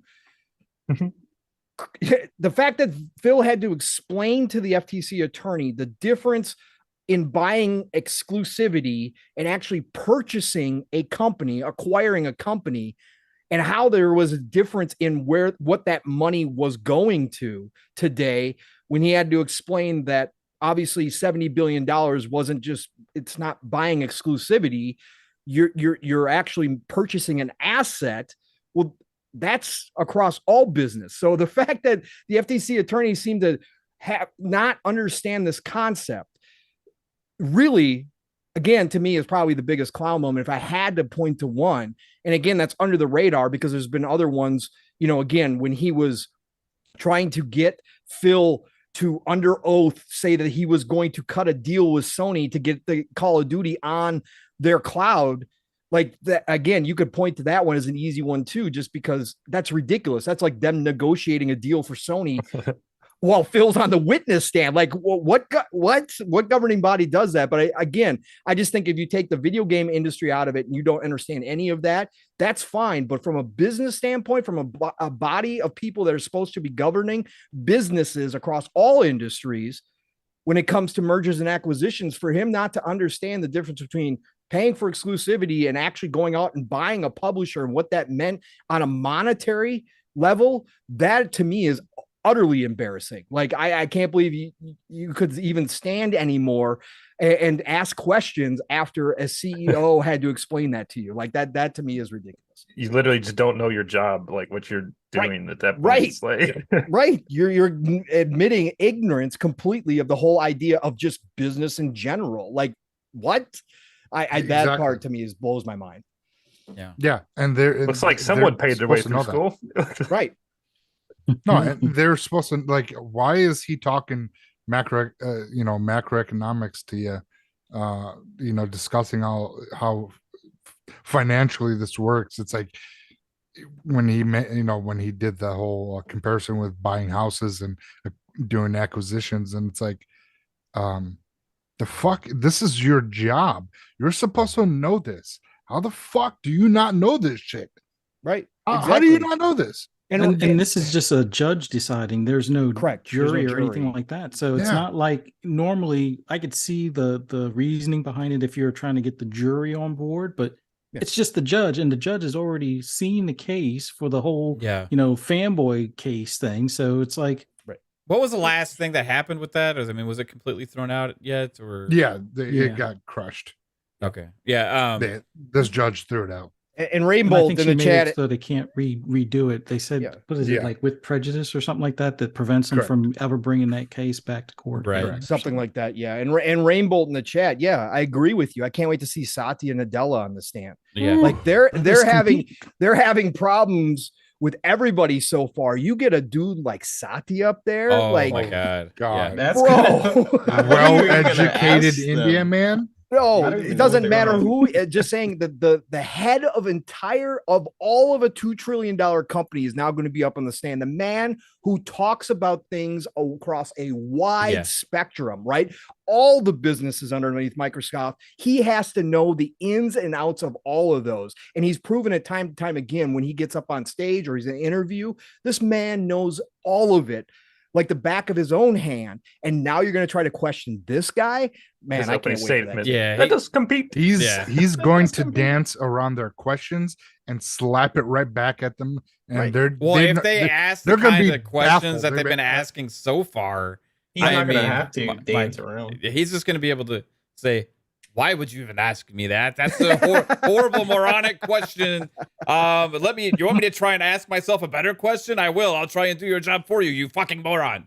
No, I don't. I can't wait to see that as well, because Satya will utterly crush them, I think. Hey, can we just say that was a horrible Satya impression? This is a let us compete. All right, I don't know how to do Satya. I kind of feel like though that Satya's stuff is going to be more like closed door, like just because he's like. You think so? Yeah, just because they about the stock price, so possibly. So they've already ordered the FTC lawyers, right? That they were kind of upset about this, that they couldn't bring up exact numbers. You could tell today when they were asking Phil and they would say, look at line, blah, blah, blah. And they're like, do you see that there? Do you acknowledge that? Those were stuff that they couldn't actually say, but they were still doing it live. And I think the same probably will be for Satya, where they will be able to bring up items that in deposition, right, that they were given specific numbers or whatever the case may be, and they'll be able to ask Satya those questions without reading off that specific information. So I think Satya is gonna. I don't think Satya has a problem doing this open court. I think it's gonna be fine. It's good. It's gonna be funny listening to this. Yeah, Satya, do you see line 37A? Yeah. Yes. Satya, do you see line 37B? Yes, I do. Satya, do you see line 37C? Yes, I do. Do you have a question for me? Do you have line 37A? Well, you already asked me that. Where is this going? I think my favorite moment was when the lawyer was trying to catch Phil, like on like saying something against like about the Switch. When he was like, "You said that the games would look the same on Nintendo Switch." Yeah, he was like, even though it's like not physically possible. He's like, he said it would play similar. And he's like, I said it would play like similar. A great Switch game. Yeah. It's gonna play similar, but not because he first asked him the question is like, will they look the same? And he's like, I think it'll look similar to other Switch games. And he's like, wait, go back to this one. He's like, what did you say here? And he's like, I said it would look the same. It would play like a great Switch game. And it's like he completely had his argument just ruined in that moment. He had to immediately move on after that. He was basically trying to get him to say that the Switch is not capable of playing Call of Duty games, and then that's basically what they were trying to insinuate, that the Switch is not capable of even running a Call of Duty game. So not natively. Either that, or I think he was trying to get him to like get caught saying that it'll look exactly the same as it does on Xbox, which would be like an outright lie. And the thing is, it's not even going to be a Switch. It's going to be whatever Nintendo's next console is. So it's like it's going to be a cloud. Switch. It's going to be a cloud. That's why the whole thing is irrelevant to me to even bring up like Switch specifically. It's like you got to, in my opinion, because things change so much, like with the industries, you have to be addressing things as ecosystems. Really, I mean, like Nintendo's not going to be a Switch forever, right? PlayStation's not going to be PS5 forever. And if you're acknowledging only what exists today or what has existed in the past, you're diminishing what could happen in the future for Nintendo. You still making stuff for the Apple too? And that's almost like a mistake for... What about the iPhone? Yeah. Oh, what about the Windows Phone that was brought up? Like, oh yeah, I was hoping that he slipped and was like, I don't want to mention that. That was an interesting part of the case for me when they mentioned the fact, like, because that's when the judge stepped in and was asking about the duopoly between Apple and Google, and she basically questioned Phil, like, so you can't put Xbox games on an Apple? They're like, nope, they blocked it. And then she's like, okay, what about Google? He's like, we can't monetize it on Google. And she was basically like getting into the nitty gritty, like, like Apple and Google basically won't allow you to put your services on their service. That was like an interesting part for me, because that's something we've been talking about of how Microsoft is trying to get into that space, but they kind of can't, because these two companies won't essentially let them into their ecosystem. So Microsoft kind of either has to make their own or kind of sneak their way or do sneaky things to try and get onto their ecosystem. But I found it was interesting that the judge was kind of getting into that space, because it felt like it was news to her, you know, like that these mobile like, oh, you're actually being fucked over. Yeah. Like, wow. That's funny that they won't let you do that. Yeah. Okay. That's basically how she phrased it. Like, really? They won't allow you to. He's like, nope. Feels like they blocked it. They won't allow us to put it on there. But how cool would it? Because I think they own Nokia. How cool would it be if we got Windows phones back?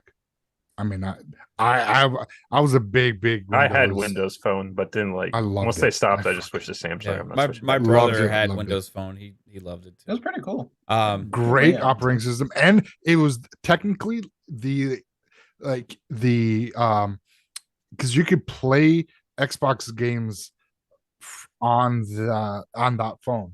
So yeah, I was able and the to play. achievements popped up and stuff. Yeah, that's cool. Spartan Assault was Halo Spartan Assault. Was like so that was the thing that I think that was like the start or the like what xCloud could have been with the like if we had an app on a phone you can play anywhere, and that I think that's where that kind of that was just the whole Windows 8 thing. Windows 8 was trying to get them more into like the UI scaling with mobile devices and touchscreens and stuff.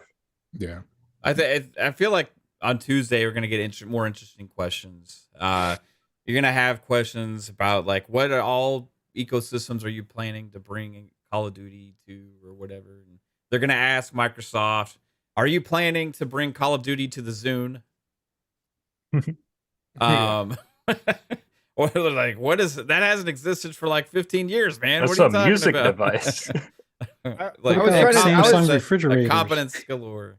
I was trying to think of, because Foss Patton's Florey Mueller, he put out today that barring a miracle, and he couldn't think of one, this case is all but lost for the FTC already. And then I was trying to think, I was like, yeah, but Bobby Kotick is like the weak link here, right? Because you don't know what that dude's gonna say. But then I'm like, but no, we're talking about Bobby's money here. Right. Like he's got $300 million plus on the line as a golden parachute. This dude is built for this trial. Like he's gonna ace it. That would be funny though, if like Microsoft has it in the until like until slimy Bobby Kotick gets on the stand and like, hi. I'm Bobby. He's done some TV interviews and he's done pretty good at those. So. Yes, that's what I was thinking back to, like all the business channels that he went on to during this during the acquisition period, all the investment shows that he's been on that talk about it. He's said all the right things. Like I said, he is built for this moment. This is all he sees in the back of his skull is money, and he ain't gonna lose it. Yeah, he ain't gonna let us compete. I remember that. I can go to my yacht when I'm done with this, and I never have to look at a fucking video game again. You guys, I'm ready for the Nokia 3300 version of Xbox games. You guys ready? Yeah, let's go. Shout out to Calorie, hit us with $2. Says Phil, the indie contract redo is first for Game Pass and second for the no PS5. Correct. They were going to renegotiate for the Game Pass stuff anyways. Yeah, but still, the fact that they paid extra for the exclusivity says a lot. Yeah, I agree for sure. Yeah. Like that's a huge deal in my opinion. Jonathan Clemente with another very generous $10. Appreciate you, Jonathan. I hope you keep enjoying that bourbon, bro. It says Microsoft exclusives aren't even usually Xbox exclusives. Usually they are available on Xbox and PC. Even from the beginning, the original KOTOR, for example.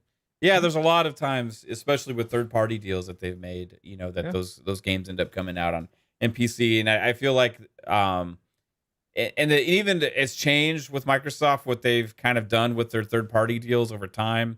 A lot of their deals today with third-party companies are more about Game Pass day one and don't actually have terms for exclusivity. First-party stuff, you have a lot more exclusives, but for them, it's like if they can get a game day one Game Pass, it may not cost as much as having to completely not release on PlayStation, right? Yep. Because the company knows they're still going to make their money on PlayStation. They're going to get this upfront money from Xbox for Game Pass day one offering as well, which they may have determined we weren't anticipating as many sales from Xbox in the first place, based on where they are with the market share right now. Like Microsoft numbers came out, what was it, yesterday? I feel like as far as consoles, at least, there was like 20-something% or something. I can't remember exact numbers.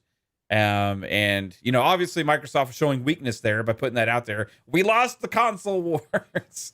Like making it a thing. It's like an official things in the in law now that there was a console war. Right. Yeah, it's fucking hilarious. But quick shout out to 312 people, by the way, watching. Over 300 people in here. Thank you all for joining out tonight. That's huge. What a great night. You, a lot of excitement out here. Yeah, appreciate you all. That is, I think, a record for Xbox Ultimate. We've been been in the high 2s a few times. Yep. Yeah. No, we had right? 16 on that. That was a one. Capcom show. He's talking about Xbox. Yeah, that's what I was Yeah. Oh yeah. my thoughts like, oh, we had more for other things, but yeah, Xbox Ultimate for sure. So appreciate y'all Yeah, for dropping in. Yeah, I was just trying to find a list of what's coming, because I think either Foss or one of the other reporters posted like what the agenda for the next couple of days. Because I think they said Thursday. Thursday is like the closing arguments, and they were saying the judge. Tuesday, Wednesday were I thought a couple more. Well, you have Satya testimonies. and you have Kodak and Satya on Tuesday. Yeah, Yeah. and then Wednesday is supposed to be something. I don't know what is there any more anti-Xbox witnesses coming up as well, or is that it? I think not. I think Wednesday might be a day off, and then the closing arguments on Thursday. I could be wrong. Okay, so Thursday's the last day then? Closing arguments, and then their briefs are their official paper filings are all due Friday. Like she's closing this thing out. Like this is she wants this done and over with. And when will she make her final decision? She was saying done by the holiday. A big thing was she was saying for Thursday for the closing arguments is that like we're all adults here. There's no time limit on, but like basically, I think I forgot how she phrased it, but she don't waste my time. Don't waste my time. Yeah, don't waste the court's time. Basically, is what it comes down to. Yeah, well, she's probably tired to hear about fucking games, if she had to cover that gaming gamers fucking lawsuit. I still want to know what is on that Jim Ryan video. I feel like we should role play that. Who wants Maybe to play it's like the Amber Heard trial where the guy was like in the car just like smoking and driving around. No, he was endearing. This isn't going to be anywhere near that. Do we have a volunteer here to be Jim Ryan? Anybody want to be? I don't think I could do his accent. We got Jim Ryan in the chat. Yeah, we got a Jim Ryan. Yeah, he's working overtime. Jim, what's going to happen to PlayStation if Xbox makes Call of Duty exclusive? It's over. It's over. We're gonna have a go. Jim, keep your composure. You're on trial. I'm trying to find a new job right now, so I haven't been looking at this case. Hey, FTC, CMA, are you hiring? I have a meme somewhere. Jim, do you believe Xbox that they're going to bring Call of Duty to PlayStation? I don't fucking care. Poppycock. Poppycock. Wasn't that crazy though, you guys? Like the fact that for months Jim Ryan was flying across to different places to different regulators, basically saying that this is going to harm our business, and then we have emails that basically say, "Oh no, we're not even worried about exclusives." Yeah, we didn't even get into the bombshell email. You know, we didn't. Goodness, like that, and they tried to make this thing with the media was trying to make this thing about this booty email. Oh God. Hey, there's this booty email out there in my junk folder, and it says something about we're trying to destroy PlayStation. We're trying to close PlayStation down forever or something like that. I can't remember. But it came out where it was just some like thing that happened back in 2019 where he was like effing no or something like that to bring in games to he wanted to pull them off of Nvidia. Oh, that's right. Now. Yeah, because they were using them without license. Yeah. They were basically just putting it on there. He said we're not going to allow that. Yeah, at all. And pretty much every big publisher was doing that too. They're like, get the fuck off of Nvidia. Like, you're not paying us. Like, we're not giving you our game. So But what's going to happen? I think we're starting to get rumblings, guys, that there's another piece of evidence coming out now. We're going to hear about this on Tuesday. Apparently, there's a booty call. Dad jokes. We got dad jokes. Apparently, I couldn't resist. I'm sorry. He went all the way. I went there. Man, you want what deep? That was crazy. Clip it. No, I'm just kidding. All right, so clip it, ship it. Goodness. I don't even know where to go from here. GSD. $50. Yo, at $50, very generous super chat from GSD. Wow. Getting stuff done. Wow. Thank you so much. Got a question just in time. Do you think Sony catches any backlash? Ooh, this was actually something I had a thought about earlier. So I'm going to read this, but I had a thought about this earlier and I forgot about my thought. So you brought it back to my attention. So thank you. He says, do you think Sony catches any backlash from all their anti-competitive practices coming to light as part of this merger? Since everything they do as the market leader is what these regulators are concerned about with the third place company. And that was on my mind actually when we were talking about the like exclusive armor and stuff like that PlayStation was asking about, and the regulators and the FTC is asking these questions of Microsoft. Meanwhile, the company they're trying to defend here and keep trying to defend is the one that is doing a lot of this stuff. And meanwhile, we've had already conversations within government about is there too much discussion going on between the FTC and the CMA. The same thing's happening in the UK. Is there too much discussion going on between the CMA and the FTC coming back this way? As well as questions with some, I forget which group it was, but they were asking questions about Japan and PlayStation's 98% market share in Japan, and how is that possible? And it's Japan trade talks. Yeah, they were interviewing Lena Khan, right? I think, weren't they? Yeah. That's right. And is Japan doing enough to, regulate themselves with anti-competitive practices to U.S. companies and stuff like that? So there's a lot going on here, and some of it has to do with these third-party deals that are coming to light now as well, and it's becoming more and more transparent.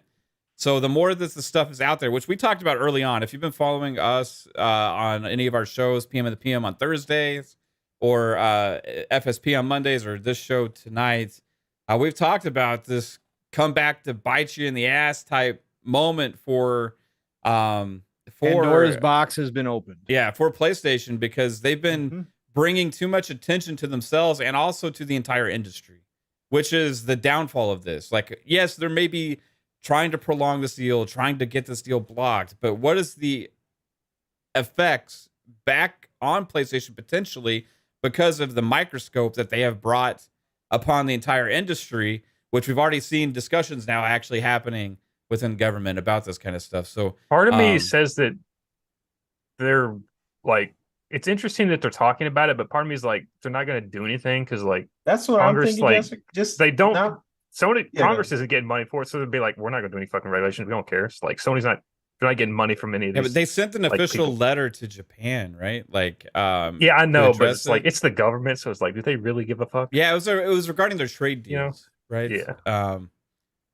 So I'm curious. Yeah. I don't know if there's ever a response to that letter, but that letter was made public. Yeah, it seems like they're at least starting to care about it. So I don't think you might see this isn't going to change like Sony getting exclusive skin here, Xbox getting exclusive skin here. None of that's going to change. If anything, it'll be like larger repercussions. I think it'll help them come to the table as far as for the trade agreement for future. So they'll use this as leverage. It's like, you want your companies to be able to not have as high a tariff, but yet you're not really helping U.S. companies over there, and then that'll be like a negotiating tactic for the upcoming trade deal or a renewal for it and stuff like that. And it came out, what was it, yesterday or today? One of the two that, PlayStation did pay to keep Final Fantasy 16 off of Xbox.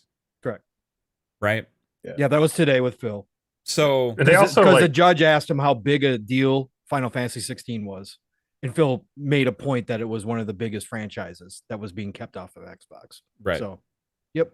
And it would cost Xbox a lot more money to keep it off of PlayStation. Nothing Sony's doing is illegal, so like no. I mean no, but they can change. That's the thing though. Yeah, it's not saying you're gonna it's not saying that PlayStation's gonna get in trouble. What it is saying it's just gonna be a new law or rule that's put into place that like but what would those do? Yeah. Like, I feel like third-party companies, regulators could lead to that. But my whole thing is how powerful Sony is in the market in terms of the media. I feel like is a big part of why things won't happen for some time. And That's also, just it's the way like I if it's feel. only a rule here, like, does it matter? Well, the other Like- thing is too, though, I don't know if they can do anything because, like, let's say they just apply that to video games.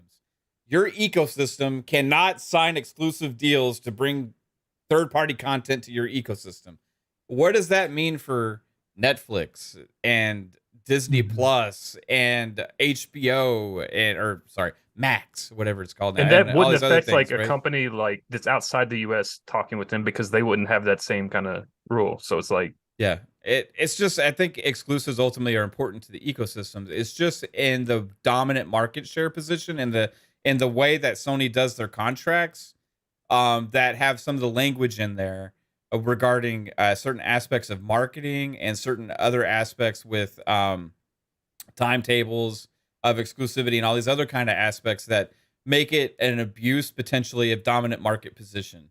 Where other companies have gotten in trouble before. And if you have a 98% market share in a country like Japan and Microsoft's trying to get a foothold there, right? Now, most regulators, and I can't speak to the Japan's FTC. I don't know exactly what their rules are, but like the CMA has these rules, FTC does all these things, and it's not illegal to have a dominant market position, but it is illegal to abuse your dominant market position by trying to use your power to foreclose competition in different ways, whether it be pricing, whether it be pressure on contracts to keep content off of other services in a anti-competitive way where you get favorable offerings compared to the competition and all those kind of things. Those are all in the actual language of the law currently, where there hasn't been a microscope over gaming to where they've actually been taking a look at this stuff,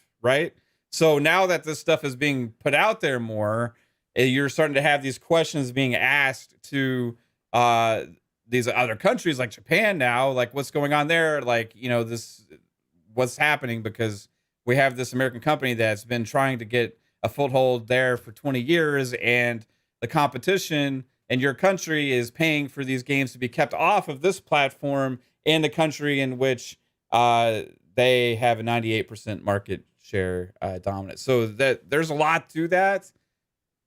There's no answers right now, but regardless of anything, there's more questions being asked about it than there ever has before. Yeah. So like the only way I could think that you would solve that would be like how they created the ratings board. You'd have to have like some kind of like other kind of board be like, you can have this many like exclusives in like via dollar amount or whatever, like per year. I don't know the answer. I don't know if there is an answer, in the gaming industry. I think the easier task for them to pin down would be like the crossplay tax, because that's kind of like extortion. The revenue, to some extent. The revenue as well, pressure for revenue shares and stuff like that. Yeah, those things they could do something, but the exclusive one, that's like fair play for business to some extent. Yeah. And government officials usually don't want to get involved in that, although this be a rare case with the Activision deal, but I think that's because of the whole, big tech bad thing kind of deal. Mm-hmm. It came out about yesterday too with the revenue share for Call of Duty. That was a big deal, I think. With at the start of this past generation, Xbox potentially was not even going to be able to get Call of Duty unless they agreed to an 80-20 split as opposed to their competition. That's having to bend the knee down because of your weaker position in the market, right? Making it useful for Activision to even put the game on your platform, right? That's kind of what it seemed like. And then you also have which I don't necessarily blame PlayStation for the language with the marketing stuff, because Xbox does some of that too. Like there was games at the Xbox showcase that they couldn't even talk about for 2 days that was coming to PlayStation. So that goes kind of across the board, but it does go a little extreme sometimes with as big of a game as Call of Duty. Not even be able to be like on YouTube and things like that marketed at all for Xbox and stuff. So those were interesting peeks behind the curtain, as Pong Soul likes to say, that we don't really get a lot of that information. So sometimes the microscopes are cool for us, and for those that like, I know that some people don't get why people are interested in this FTC Microsoft stuff or why we care. but like we don't get to see this stuff ever. That's something I see pop up. To me, it's a moment. I've always said this whenever we talked about the FTC case. I think it's a moment in gaming history. Like we're living in a moment in time. So I see it as super interesting. I know some people are like, stop talking about it, whatever. This is only going to happen. This case is only going to happen once. Or like, why would anybody? Why would anybody even care? Why would we've been following gaming. I've been following gaming news my whole life. But as far back as I can remember, in gaming magazines, figure out what games are coming, find out who the developers are, who the publishers are, learning it and all this kind of stuff, and like, what games are coming to what, and all these things. And and as passionate people that love the hobby, this is the biggest acquisition of one company acquiring another, and a platform that we prefer to play on as well.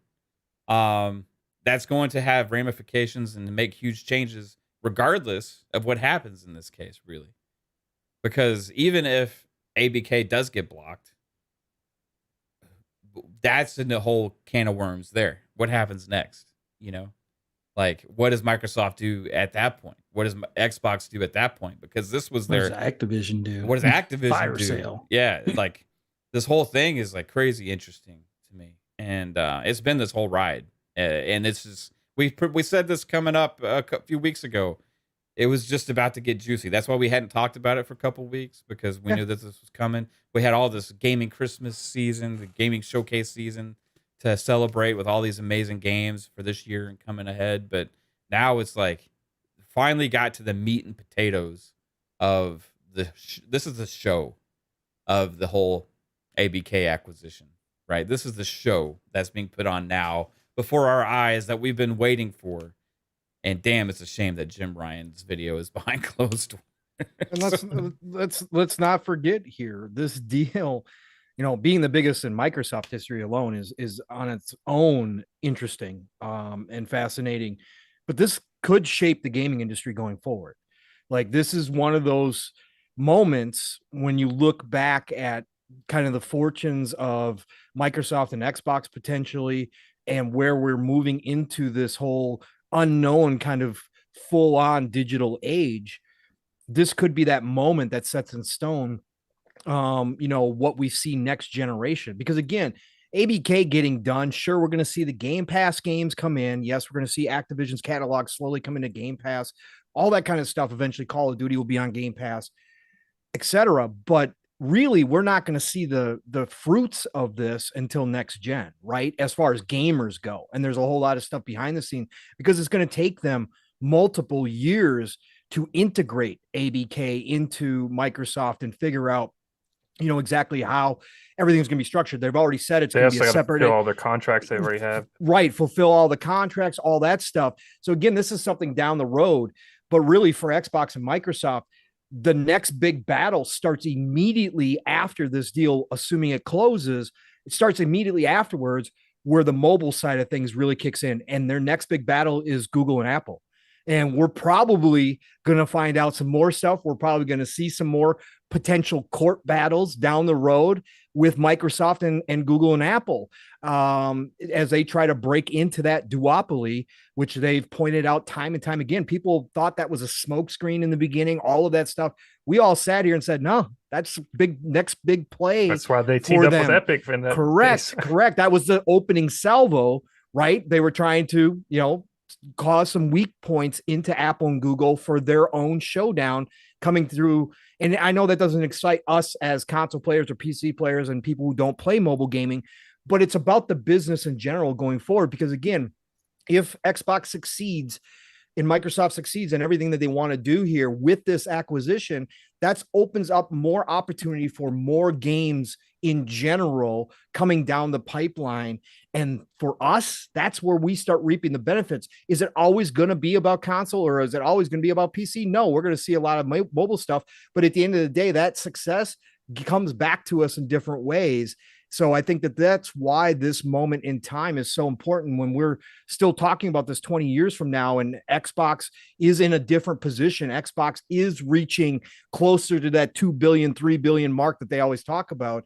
As far as gamers go, we're going to look back and say this was the tipping point. And that's why we took such an interest in all this, alongside of getting that peek behind the curtain.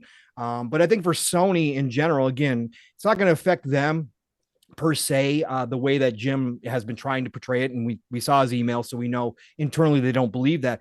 But we could get a more competitive Sony out of this, right? We've already seen the changes they're going through. Maybe now Sony Corp has to invest more money into Sony. We already saw them talk about shifting more funds to PlayStation to do more things, but extend that out 5 years into the next generation, 2028, when they come into the new console generation. It may not be the reset it always once was, but don't tell me there's not going to be a bigger battle and that Sony's not going to show up more down that road, trying not to potentially lose some customers or trying to gain shares in the mobile side, the cloud side, all that kind of stuff. So this is going to shape Sony in a lot of ways too. And we've already seen it. Games as a service is a big part of their thing. Whether you like that or not, it is what it is. They're going to try new things there. But what else are they going to do? Maybe they bring back more of the old IP that we talked about. So the ramifications, the ripple effect that this deal has throughout the industry really is the why we're so excited for it. If you want to call it excited, or why you want to say that we're fascinated by it, is because we see that taking the big picture, taking that RTS view, as Steele likes to say, or the satellite view. That's what we see as why this is such a seminal moment in video game history right here. And I think that when we look back, I think even the people that weren't interested in this, when things and changes happen down the road and we see movement, I think you can look back on this and go, oh, okay, that was kind of a big deal. Now I kind of understand why so many people were taking an interest in it. That's the key points for me. Sony probably will have some ramification, some consequences, I should say, from this, the pressure they put here. We talked about it. You can't close Pandora's box. Now, whether or not that's new regulations on the industry or not, when they do an acquisition, when they do a new deal, and there's some talk about some big games, some big franchises becoming exclusive, there might be a little bit more spotlight on them. There might be some more questions asked as they go through the regulatory body, assuming they do a big purchase that comes underneath that scrutiny. So I think they could see some of that. In the games industry as a whole, we talked about it plenty of times. There was plenty of people out here saying, no, let this deal go through, the Tencents of the world, the Take-Twos, because they're all looking, going, yeah, we need to make our own buys in this industry. So I think that might, cause a little consternation amongst everybody else. So be just fun to watch. It really will be. This is that does set that precedent, Yeah. So, Jonathan Clemente with another, hold on. Sorry. Spartan 661 with $5 super chat says an Xbox version of Joe Pesci saying to the FTC, "Get the fuck out of here." Was that a pretty good Joe Pesci? No, not bad. That wasn't bad. Wasn't bad. Yeah. Okay, I wouldn't nominate you for any awards, but it was bad. Right. Okay, tried. IGN 7. Do I look like a clown to you? Sorry. What the fuck did you just say? That was horrible. What the fuck did you just say? I can't get my voice that high. Two what? Two youths? Two youths? Two youths. Youths. Two youths? Two youths. All right, sorry. I give it a IGN 7, man. IGN 7. All right. IGN 7. Jonathan Clemente with another $10 says, let's face it, Xbox has always been the more adult console. That's why the Western RPGs have always been on Xbox. I don't know about that. That's a little. I kind of maybe somewhat agree with it. But we don't got any big titty anime girl games. With the adult console, like I feel like Xbox has a maybe slightly higher age audience than PlayStation does, as a whole. How can you base that when Sony has a larger base? Yeah, because all those little the age range, all those little. I think he's saying like average age. Average is higher age. Yeah. Well, when the Xbox first came out, though, their marketing strategy was a lot more mature. Like they were aimed at the more mature gamers for sure, like with the edginess and the type of games that they were pushing. Yeah, of all those little shitty turd kids, you know, out there playing PlayStation. Don't they censor? Sony censors some games. Yeah, they censor. They censor DMC. everything but Anime. I mean, our average Xbox audience stays is away between from like certain games. is around 40. You know, so like if our audience is any reflection on the diehard Xbox audience, it's definitely an older group for sure. You know, but Yeah, like, I guess I haven't thought about it. Yeah, it's just because you're so young, 3-bit, you don't understand. You know, I mean, you're like 15 years old. I like Xbox. What are you talking about, guys? Go back to your I had Nintendo Xbox Switch since I podcast, was 3-bit. 9. I would still say PlayStation's older. I would think too. PlayStation is older, you think? Average age of gamer? I think they have a study about this. Oh, maybe they're younger because maybe they have more kids, but I think there's still more adults than there would be Xbox. Fuzzy's right though. There's been surveys on this stuff, and I think it was Xbox had the older audience. Yeah. I think honestly, PlayStation's average age was 32, and Xbox was more like 36 or 37. It's not too far of a spread difference, but I think there are probably more 35 plus playing Xbox than other age groups. And then in comparison, I think there's more, 30 and younger playing on PlayStation than other, 31 and over. One average age, just Windows Central was 25 to 34, followed by 35 to 44. This was in 2017. Mm-hmm.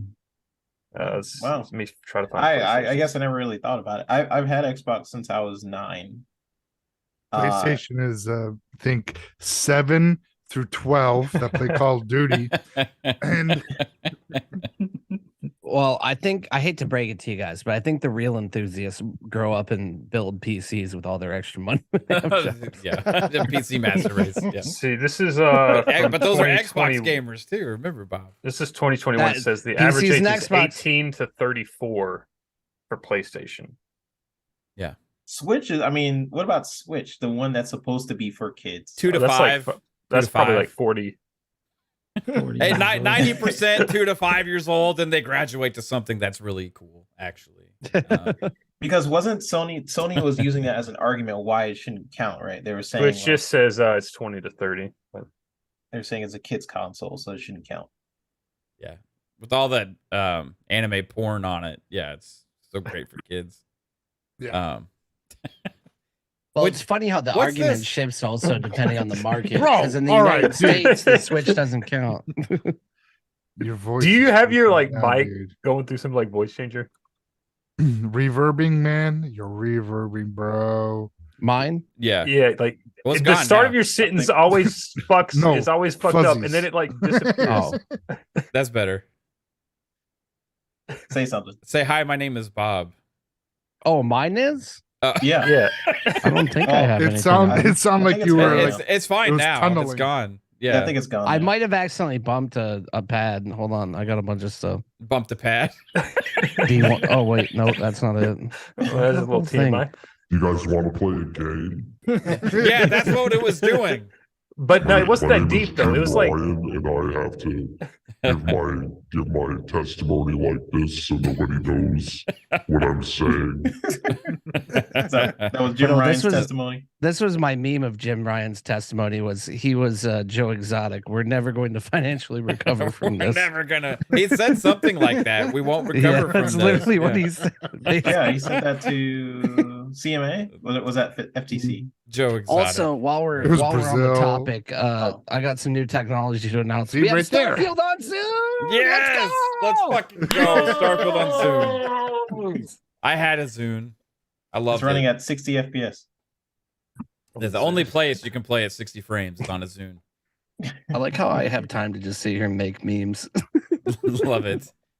You need to send me the Starfield Zune meme. I want that. I think I'm gonna post it on Twitter tomorrow. Okay, right on. Jonathan Clemente with another $5 super chat. He corrected himself. He said the Western RPGs. Said because he mistyped, said RGs earlier. You didn't have to spend $5 to correct your RPGs. I understood that, but appreciate it. It said the Western RPGs. Dogs were licking my face. Sorry.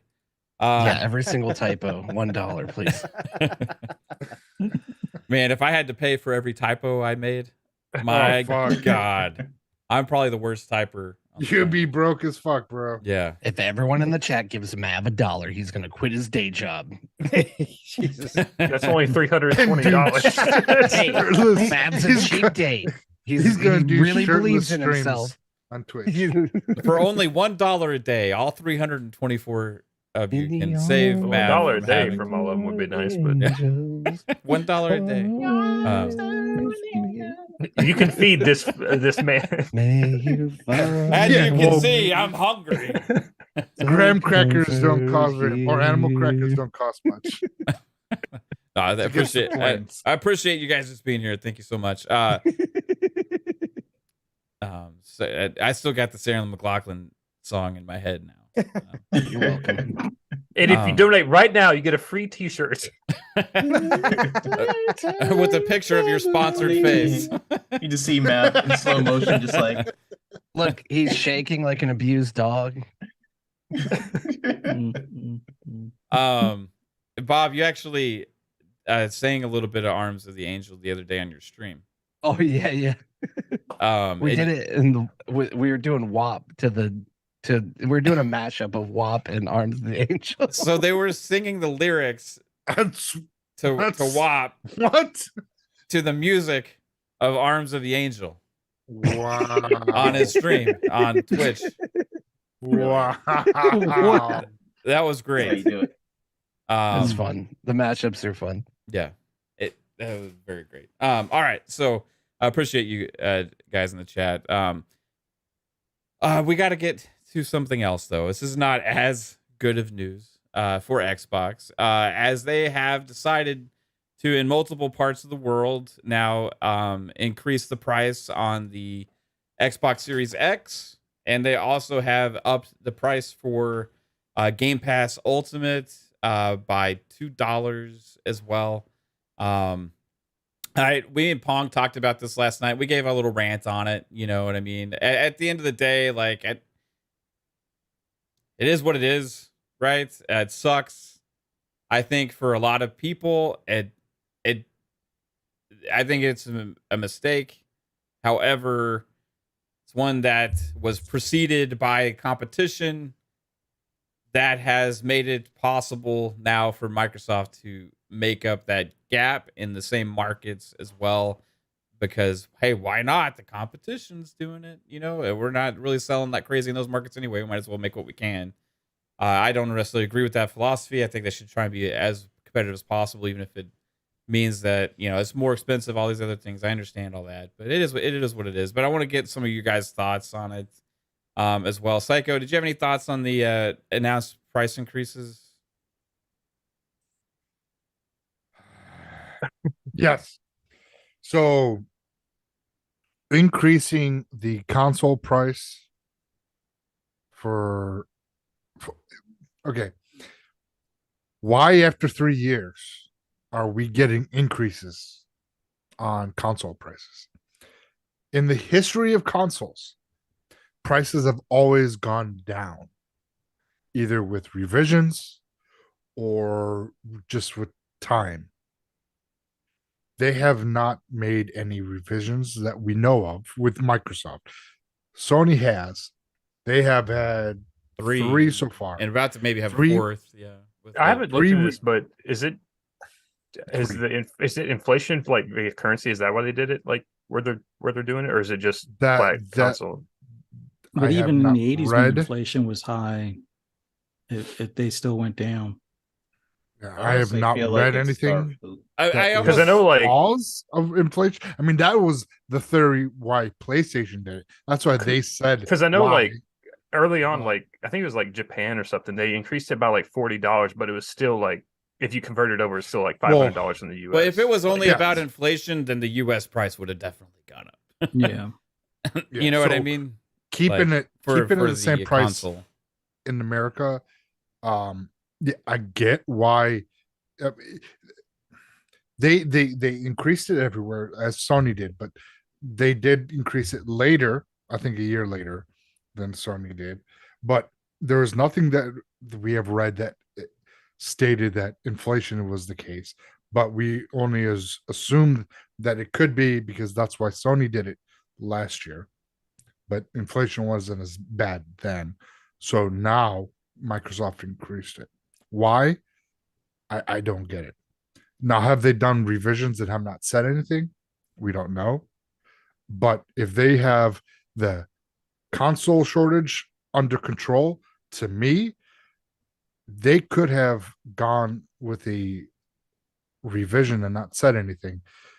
Because as Sony did with their latest revision, they went with a smaller die.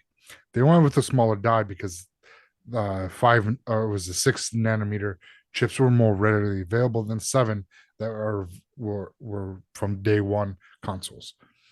If that's the case, then why are these prices more? I don't get it, because now they can get more chips out of the wafers. So prices should be down, not going up. Now, Game Pass, we all knew that this was going to happen. I mean, since 2017, it's been $15. Well, it was $10 and $15 the whole entire time. And so much content, acquisitions. We knew this was going to happen. Out of the two increases, that one makes the most sense, just because we've been getting such crazy value for so long. But still, you don't have to, Exactly.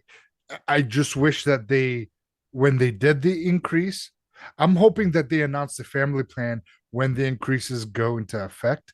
So then when families like Fuzzy, is it PTK, and they have multiple, and you, Mav, they have multiple consoles and multiple gamers in the house that pay for multiple SKUs of Game Pass, that they can so they can sigh a little bit of relief so they can have a lower price, so that they don't have to, now you're paying $45, now it's going to be $51 because of the increase with the $2 for Ultimate. So I mean, $6 is not a lot, but times that by 12, you're looking at $82 a year. So it's like, $72 a year. So you're like, okay, well, that doesn't, but if you, in the long run, a lot of people have fixed incomes and budget, and they're trying to, figure things out while still gaming. That's why Game Pass is the best value in gaming. So the increase was just kind of out of nowhere. And it was surprising for right now also to announce it. Like, they just had the huge home run at the showcase, right, which was excellent. They had great momentum. And it was like the day before this FTC hearing was about to happen. And it's almost like they wanted the news of that to be overshadowed by the FTC stuff, right? Also, they maybe wanted to get that increase in there in case they end up having to agree to something potentially where they won't raise prices on Game Pass for a certain period of time or whatever like that. Well, also you saw like the new Xbox Series S, it's $350. Like, yes, it's like you technically get a bigger hard drive, but like it's not a $50. But they're selling the regular Series S for like $250 a lot, right? So that's really $100 price difference for 50 gig for 500 megs. I'm thinking they're going to slow down the production on that and it's just kind of slowly. This going to be like the unicorn PlayStation 5, like the discless version, where you don't see too many of those. I agree with that too. Like the Series S was a good idea.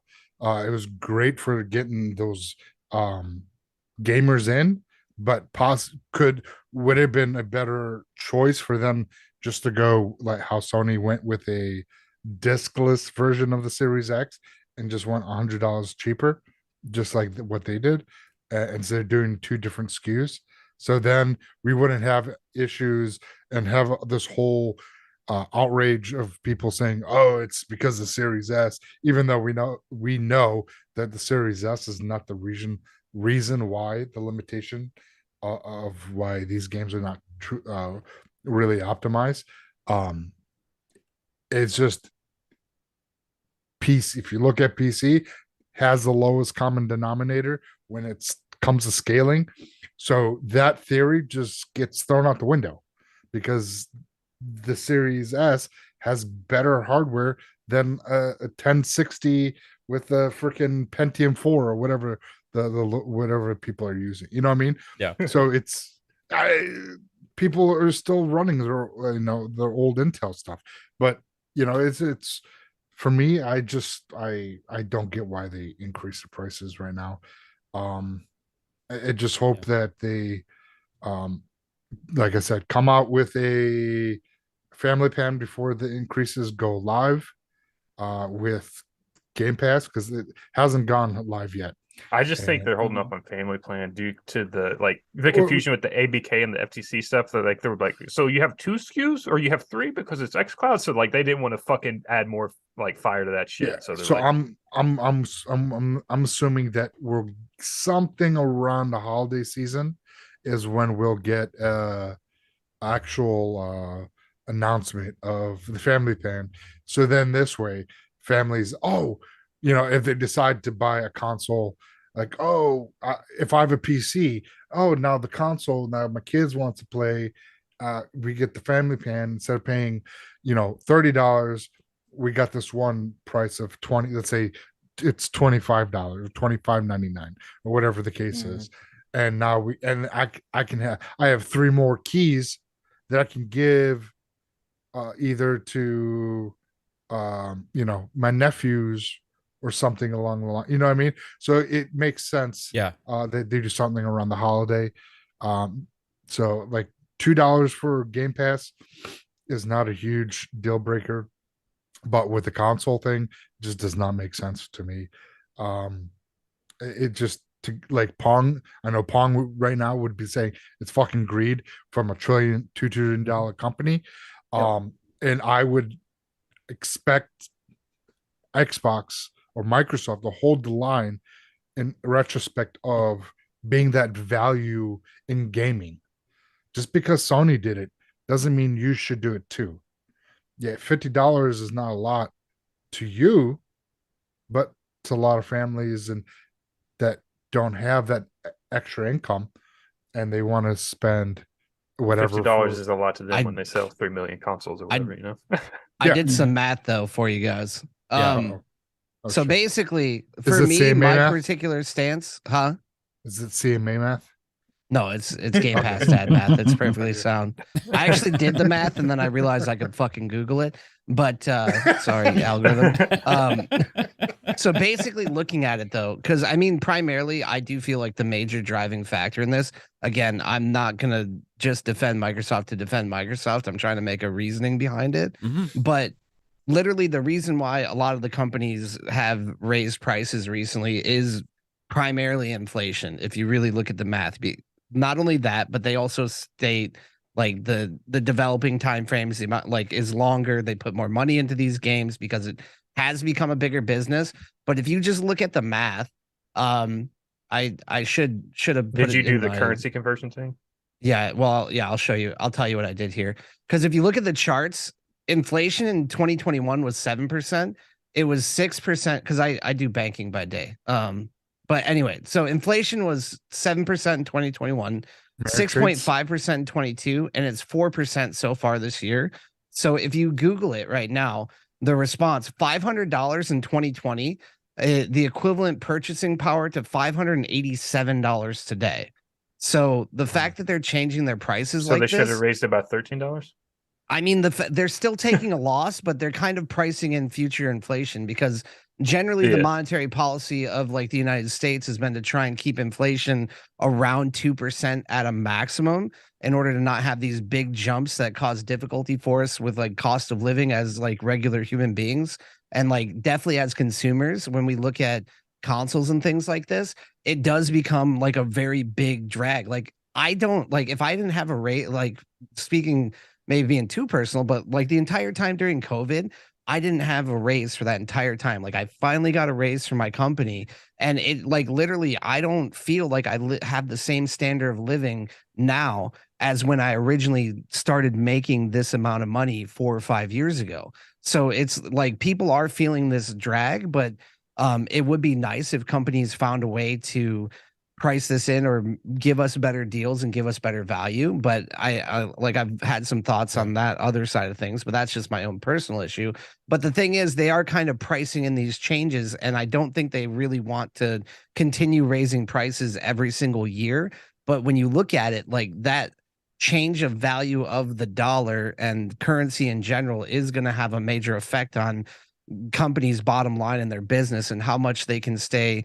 Like, not because consoles aren't profitable. We already know that. The money is in the services and the subscriptions, but they need to also make sure that they're meeting a certain limit there, or else it doesn't make sense for them to stay in business. So that's why you see other services like Netflix and like raising prices. Like the top tier Netflix is like $20 now, and it used to be like 10 when I first had it. Like if not even less than that. So I feel like right now in this particular economic situation that we're in with inflation, we're probably going to continue to see maybe another price hike in the next couple of years even, but mainly that is from economic forces. It's not just because of the value that Xbox is providing, because like that's something that I've thought about and making a video about soon probably, is like Game Pass is a service that is constantly having value added to it, and like as of yet they're still pricing it as a growth product. Like they're not trying to charge you for the value that's there yet. They're only like, I think these pricing changes are mainly to stay in line with inflation and also what they can get away with based on what the competition is doing and the current cost of games.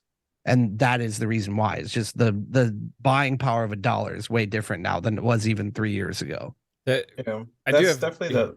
Go ahead, 3-bit. No, I was just gonna say that's definitely the business side of it. I just feel like the timing, like, bad timing. Bad. Like, how many games have been delayed at this point from Xbox, and then you not only those games are delayed, then you increase the price of Game Pass. I'm always going to be on the consumer side where I'm like, don't care, give me the best deal. Like if they increase it by $1, $2, I'm just like, I don't really care necessarily, like the background of why they increase it. Like it is nice to know, like yeah, inflation, market, whatever. But you also have to think about, they just fired like how many people? Like 100,000 people also for out of Microsoft. And I think it was like lay off 10,000. 10,000. Yeah. Okay. Sorry. 100. 10,000. The entire company's gone. The entire company. To the multiples they of laid 10. off 10,000 people. My bad. And 10,000 squared. 10,000. Then you increase the price. I don't know. I'm always on the side where you're a $1 trillion company, you can eat that cost. I'm always going to be on that side of things. But it is nice to know that why, but at the same time, like, dang, like, yeah, it does suck at the end. Yeah, I can agree with that too. Like it definitely is bad timing, especially when they're trying to make a case for themselves that they are not an evil corporation. But at the same time, I'd be a lot more upset if the price hike was like more unreasonable. Like if they like added, like if they bumped it up to $19.99 just because you get all these games and Starfield's coming out, like, because they could have gone that way too. Yeah, and we live in the U.S. here, so we are unaffected by the console price increase. So it's hard to like. I really hearing the prices that other people in other countries have to play. I understand that exchange rates different and values are different in other countries and stuff. And you can hear about like how much people in somewhere like Canada or Australia or one of these places have to pay. It's like, my God, it's like that's insane. What I was just looking up. Like they increased the price in Canada to $6.49, and if you convert $6.49 Canada to USD, it's $429. Mm-hmm. So they're just all they're doing is raising the price to even out to 500. Like, yeah. Well, here's the thing. Like, I think it still sucks. Like, regardless of economics. I mean, that's just whatever currency you live with. Like, that's what you're paying. Like, yeah, yeah. And I know in Japan they pay less, also, right? So yeah. And when they had increased the price previously, I think in Japan, which it didn't make huge news. We talked about it a little bit. We did the exchange there and figured out, they're still paying less. So I was like, well, fuck that. I didn't really care. Yeah, I think that's what people like get in their mind. Like they hear $640, like they equate that to what they spend here, but it's like, yeah, you also get paid different. Like in these places. Like you get paid a little more, like the average salary is higher or something. Like, I do still think it's like I would like to have them have these big games release and like be out more before the Game Pass price increase. I would like them to have the family plan out before the price increase for Game Pass. Alvin hit us with a $5 super chat earlier. He said, one thing to take into account, the chips are much more expensive than they were 3 years ago. Cost to produce consoles has increased, which is a first. Alvin also with $2 says, still some cars on the lots with no chips. As far as like, I thought that was a problem more of like in 2021 and 2. I thought honestly that had gotten better, but I don't know. You know what I mean? Like, it's eased up for some markets. Auto market is still kind of iffy to some extent. Gaming market, I know that they just talked about finally being able to have more Xboxes out there.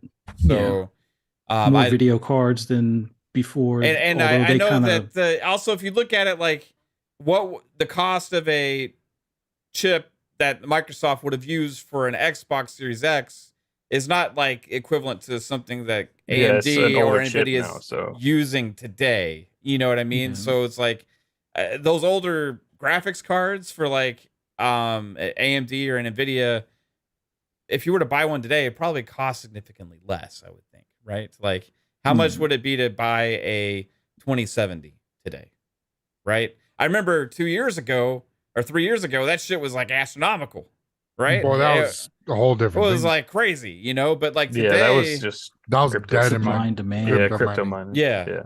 But you know, so that drove those prices. I would imagine the manufacturing cost for AMD for these older chips is probably lower than it was back then, but newer chips are still higher than they would have been. I don't know. I could be speaking out of turn, but like that's the thing. It's still older stuff, you know.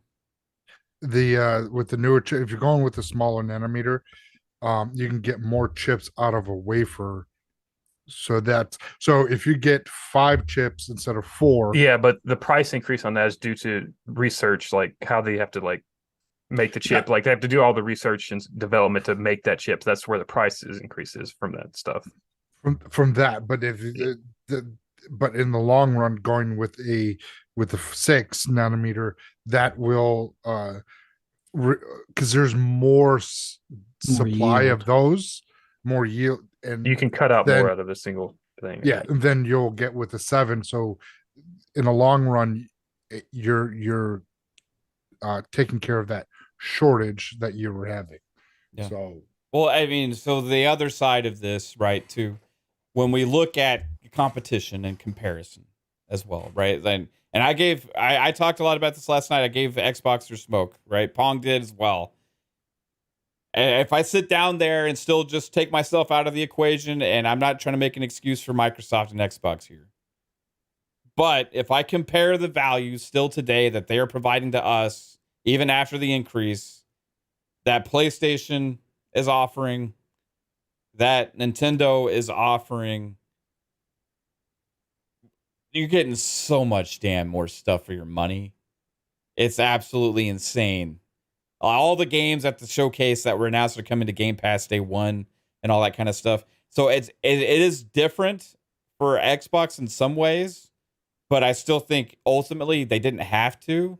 They could have found some other way to be able to absorb that cost or whatever and not had to do that quite yet, or at least on the hardware side, just hold steady with the price, right? On the console side, if you have to increase the Game Pass price, I've been thinking we've been under, like it's been an insane overvalue for what we've been getting for years. I was wondering whenever that was going to happen. I think it was interesting the timing they chose for that. I still would have liked the pipeline to have gotten better with the AAAs more consistent first before they did that. But this situation we're in now. Pong, do you have any other thoughts about it? No, I mean, again, the all the business side of it, totally understand. Again, numbers are numbers. Yeah, they are what they are. They don't change, right? And so what everybody brought up here is facts, right? With the way that the inflation is now and everything else, whether it be costs or just pure inflation. It doesn't matter how you want to look at it. The numbers speak for themselves. So I get that fact. As a consumer, I'm never going to be happy about getting a price increase from a company that continues to say they're making more money than they ever have before. Yeah. That's just pure. That's the bottom line thing that's the bottom line. Yeah. Yeah. Right. And I understand, again, shareholders have to continue to be happy. There's a reason why all this goes on. I just think with the size of, and again, I understand, it's been confirmed and we knew that Xbox is its own entity. It's its own business inside of Microsoft, right? So when I say this, I get that fact as well, that Xbox is responsible for putting up its own share of those numbers for Microsoft. But Microsoft as a whole, being as big as they are, I feel that they could have found different ways to recover that money that they feel that they need to get extra in other ways. And so when I look at it from that standpoint, I, as a consumer, as just somebody who's out here like everybody else suffering, right? Not making as much as I used to due to the economy, my dollar not going as far as it used to at the grocery store, obviously. Oh, shit. I mean, fucking groceries are crazy. It's out of control. If anything needs to be done, please get food prices down. Holy shit. It's all BS. Get the FTC on it. Yeah, get the FTC on it. Well, yeah, I don't know if you want them on it. Yeah, let's not get any more government involved here, Fuzzy. That's true. Well, is that broccoli going to be on Game Pass? That's not a broccoli, sir. That's a fucking oak tree. Is the broccoli exclusive to Kroger? Right, exactly. So, I mean, from all that standpoint, just speaking purely from my own wallet and my own situation, I will never be happy with this, no matter if it's 50 cents or no matter if it's $50 on the consoles. It doesn't matter to me. It still affects me more than it affects Microsoft at the end of the day. And again, I will speak out about it because I don't think it's right to do this. I really don't. I will never agree with this. If a company's struggling and things have to happen, I get that stuff, right? If that's the case. But again, this every quarter coming out here and dropping numbers and saying, no, we're making more money than we ever had before. Well, of course, because there's more gamers than there ever have been before. That's the way this works, right? Prices have gone up already on a lot of this stuff. We're already paying more than we used to. So from that standpoint, I'm just against this. I have to, I've been consistent. I hate that, what Nintendo, I brought it up last night. It's not Xbox. It's not just Sony.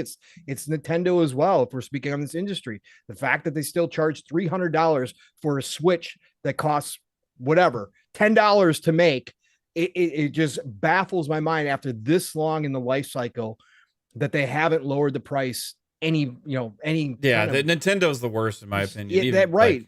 Right. It's crazy to me. But again, that's their business model. And I understand that. That's how they can survive the way they do, making hand over fist on every single thing that they put out. So I understand all that from the business side. Just consumer wise, I think it sucks. And that's it. Bullshit, period. Well said, Pong Soul. Man, it can be some interesting days ahead here. With Microsoft and ABK and all this stuff. So this decision time comes when? Is it the following week? Thursday is the closing arguments, and I think Friday they have to turn it in. Yeah. So when does she make her decision? After the 4th of July holiday. So I don't know the exact date of when she's set the deadline for her own ruling on it, but I would assume it's the end of the following week, maybe. I think she's not going to take too much longer because she said she wanted to make this decision extremely quick. So I could be wrong. So, and depending on what happens here, do we feel like if they get the go ahead from the FTC, or not from the FTC, but from the judge, sorry, if the judge doesn't allow the FTC to block the merger or to file the preliminary injunction or to have the preliminary injunction, whatever, then I feel like the deal's gone. Then do we expect Microsoft to close Everything quickly? Else doesn't give a fuck about. You can just close right over it. Yep. Yeah, it'll be between 24 hours later. I think they'll still wait for the CMA's decision just to see if they need to do anything. But the CMA's decision may happen after the 18th, right? Yeah. That was my confusing the confusing part. But if they are their sole blocker, that looks pretty bad on them. I feel like after the FTC they lose the preliminary injunction, they will either try and hold out and be stubborn, or they'll look at the FTC losing and be like, okay, due to our research, et cetera, we have come to talk with Microsoft. It could go either way. Do we think there's going to be some kind of a deal made between the CMA and Microsoft, or are they going to hold out and just allow? I feel like it's more likely after this court case. That's true, because what if this happens? Then the CMA is the last leg standing entirely in the entire world, kind of holding this deal up, right? And you have your New Zealand thing where they're kind of like delaying to wait to see what happens. Yeah, whatever. They're just waiting on the CMA's decision. But besides that, like, I mean, how much more pressure does that put on the UK as well? To remember the UK not being open for business, right? If they're the last leg standing in the way of this deal, really.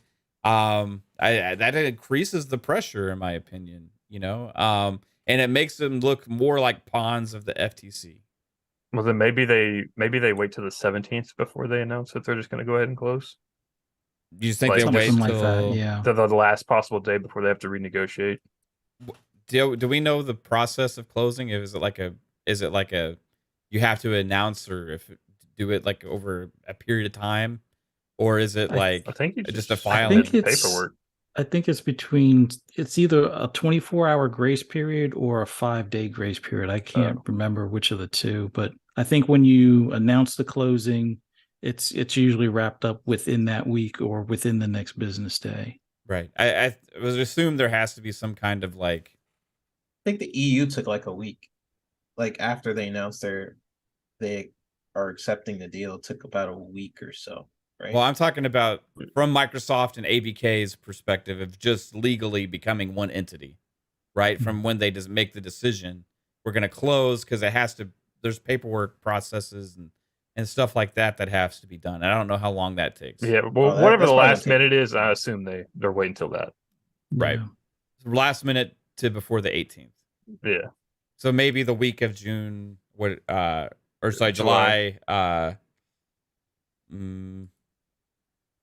So that would be July 18th on a Tuesday. Mm-hmm. So at the latest, that would be the 17th, but more than likely the week of the 10th of July. Lucius says 5 business days. Lucius Augustus. 5 business days after the judge's decision is when Microsoft can close. Okay, so all right. So if the judge's decision happens, you said after 7th. July the 4th, right? Man, they were playing this shit down to the wire, dude. I mean, are you just looking at it's this, in a right? 3-week period, and okay. They have to wait 5 fucking days. So after the July 4th holiday, the judge's decision comes down, right? So that's between you can imagine that week, the 5th to the 7th, probably into that week. I would say we'll probably get the judge's decision, and then if you say that there is some kind of a couple day period to close the deal, right? That gives them, because the 7th is a Friday, that gives them between the 10th. Which is a Monday, and the 17th was the following. That gives them 1 week. They have 1 week to close the deal before the CMA's final. Does it have to be before on the renegotiation period comes up? Like it probably has to be on a weekday because of the markets. Since these are publicly traded companies. They might just close over the CMA at that point. Yeah. Make the provisions for like a LLC or some sort of third-party distributor. Yeah, and I'm sure unless they go to ABK is extended. I'm sure Foss Patents or somebody out there like that has these like timetables already marked, and they release these charts with the timetables and stuff like that. But it's interesting. I mean, this shit's coming down to the wire here, and we're gonna probably, if this thing closes and there's no renegotiation, we're gonna get a closing here within the next 3 weeks. And at that point, I would see them closing over the CMA and just letting them have their decision. If they approve it, eventually it's better. But if they don't, then it's just still fuck it. Just like CMA doesn't really matter. Right. What did you just send? Oh, okay. Pong was in the DMs. He's in the other DM. Okay. I thought you were sending something to me. All right. No. All right. Wow. Well, everybody, we've been going for 3 hours. It's time to wrap this up. But I would like to thank everybody in the chat for a record turnout tonight for Xbox Ultimate Podcast. You've been absolutely awesome. The chat's been on fire the whole way through, and you made this a lot of fun. So appreciate y'all being here. And it's going to be a hell of a fun week coming up this next week as well, because we got more ABK stuff happening. Who knows what else is going to happen? It seems like crazy stuff galore the last couple weeks, and I think next week's going to be no exception. We do have 3 shows coming next week as well. For Monday, we have FSP, which is Fun Speculation Podcast at 10 p.m. Eastern Time. Thursday, Pong Soul and I, 7 p.m. Eastern, have a show. Go check out last night's show as well. It was a blast. And then Fridays, every Friday, right here, 10 p.m. Eastern Time for Xbox Ultimate. But let's get everybody out of here. Thanks to this amazing panel for being here all the time. Fun Spec fam, you guys fucking rock. Love you guys, each and every one of you. Bob, where can everybody find you and check out Game Pass Dad on Twitch and Kick and Twitter and stuff? Well, primarily right now, I'm focusing on my YouTube channel. So Game Pass Dad does have a YouTube channel. You can find it. Twitter is the other good place to keep up with me. And then primarily streaming on Twitch. Fridays and Sundays over the summer, we got the Girl Push-Ups podcast and YouTube channel as well. Fridays, we do that live before this. But I'm glad to make it back. And thank you so much, everyone, for being here and being so amazing. Great conversations, and appreciate you guys always let me come in and act crazy for a little while. It's always a great time, and congrats on just all the great things you're doing, Mav, and everyone else. It's great to see. Like, it's a good time for Xbox, and I think we got many great years ahead of us. Yeah, appreciate you, man. I'm so glad you're part of this, dude. Alvin hit us with another $5 super chat with an amazing comment, because this is a throwback for me. It takes us back to earlier days for Xbox Ultimate. The Magnificent Seven on panel tonight. Cheers for the great show, gents. Magnificent Seven. School. Yeah, I think I joined. You had to start fucking coming up with new names or whatever. Yeah. The Magnificent Seven was dead the day Jasper joined the panel. We're the pretty good, pretty all right 7. Yeah, we tried to roll with the Great 8 or some stupid shit for a little while, but it didn't work out. But yeah, thanks, Bob. Jasper, thanks for ruining the Magnificent Seven, but I guess it's back tonight. It's back now. Where can everybody find you, bro? Yeah, check it out. Lord Jasper Twitter, Lord Master Jasper YouTube. yo. Yeah, you got to do it. AI Game News Twitter, all that fun stuff, and then Monday and Friday, 10 o'clock p.m. Eastern, right here, Fun Speculation Network, FSP, and Xbox Ultimate. Right on. Appreciate you, bro. Fuzzy Belvedere. What about you, man? Looking good as always. Where can everybody find you? Just awesome time with you guys here tonight, and awesome time as far as gaming right now. But you can find me on Twitter at Fuzzy_Belvedere, on the Shop Podcast tomorrow at 9 p.m. Eastern Standard Time on PTK Blam's channel. And then on Monday, Xbox Lunch Break Special at 12 noon on Double Barrel Gaming. And then right back here for FSP at 10 p.m. on Monday. Look forward to seeing you there. Right on, man. Appreciate you, Fuzz. 3-Bit, the amazingly talented one. What about you, bro? First up, awesome show. Everybody in the chat, this was a record show, I believe. So thanks to everybody who dropped by. We had some new people who's never seen the show before. So everybody hit the like button on the way out. Yeah, exciting day. Again, with the FTC, I find the case fascinating. So I'm gonna keep covering it, talking about it on my Twitter and my 3-Bit. I'm probably gonna have a show on Tuesday or Wednesday. It's just a moment in gaming history, and I like to be a part. I'm actually a part of it. I don't think I even was born when the Mortal Kombat situation happened. Maybe I was. Oh my god! You guys remember Jeez, that? stupid. The first M-rated game. That was another moment in like gaming history. But fascinating. But love y'all. You guys could find me there. FSP on Mondays. You guys could see me there on this channel. Love y'all, and I'll see you guys on the next one. Bye. Yeah, thanks, 3-Bit. We got another super chat $5 from Spartan661 says gaming is expensive. No matter if you are a casual gamer or a hardcore gamer, Xbox shows that they want you to play. So let's play. Yeah. Love it. I'm going to be playing tonight also. Some Diablo. Hey, I got to move on to something else at some point, but holy shit. So addicting. Psycho, what about you? Where can everybody find you, sir? Just want to say thank you for everyone coming out tonight. You guys make it happen. Shout out to Lupa if she's listening. We miss you and love you, girl. And you can find me everywhere on social media, Psychonauts8. And on Mondays, FSP with at 10 o'clock with a great panel. And here every Fridays we do this great show called Xbox Ultimate at 10 o'clock. Thanks. Right on, man. We are 9 likes away from 200. So if on the way out, if you hit the like button, appreciate it so much. It does help us grow. If you do like the content, hit the like button, share it out, sub to the channel, hit the notification bell and all that stuff. It greatly appreciate all of that. It helps people find us. Pong Soul. Yes, sir. Is the golden age, man. It is. The golden age of gaming, man. Copyrighted by Pong Soul. I gotta do that. 2021. That's right. Where can everybody find you, sir? Yeah, I was just looking at the Adam Jackson from Blizzard, lead class designer for Diablo 4, just put out the 6 rarest items. Yeah, that explains why I haven't got my sword. Yep, that is correct, sir. So I was just admiring these. I need that. Is that helmet one of them? The one that has all the stat boost on it? I believe is that Andrea. No, that's not that one. Post it. There's a multi-class. There's a multi-class helmet that's like really hard to find. No, I don't think so. Not with all the class or not with all the bonuses on it. No, not any of these. But these are ultra rare. So they can drop anywhere from level 85 plus enemies. You get them anywhere you can get a regular unique, and they always drop at an 820 power.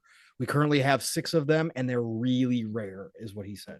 Wow. So yes, they're beautiful. Anyways, yes, Diablo has totally taken over my life as well. So anyways, thank you all for being here. This was a great show, brothers. It was awesome. Bob, obviously great to have you back, sir.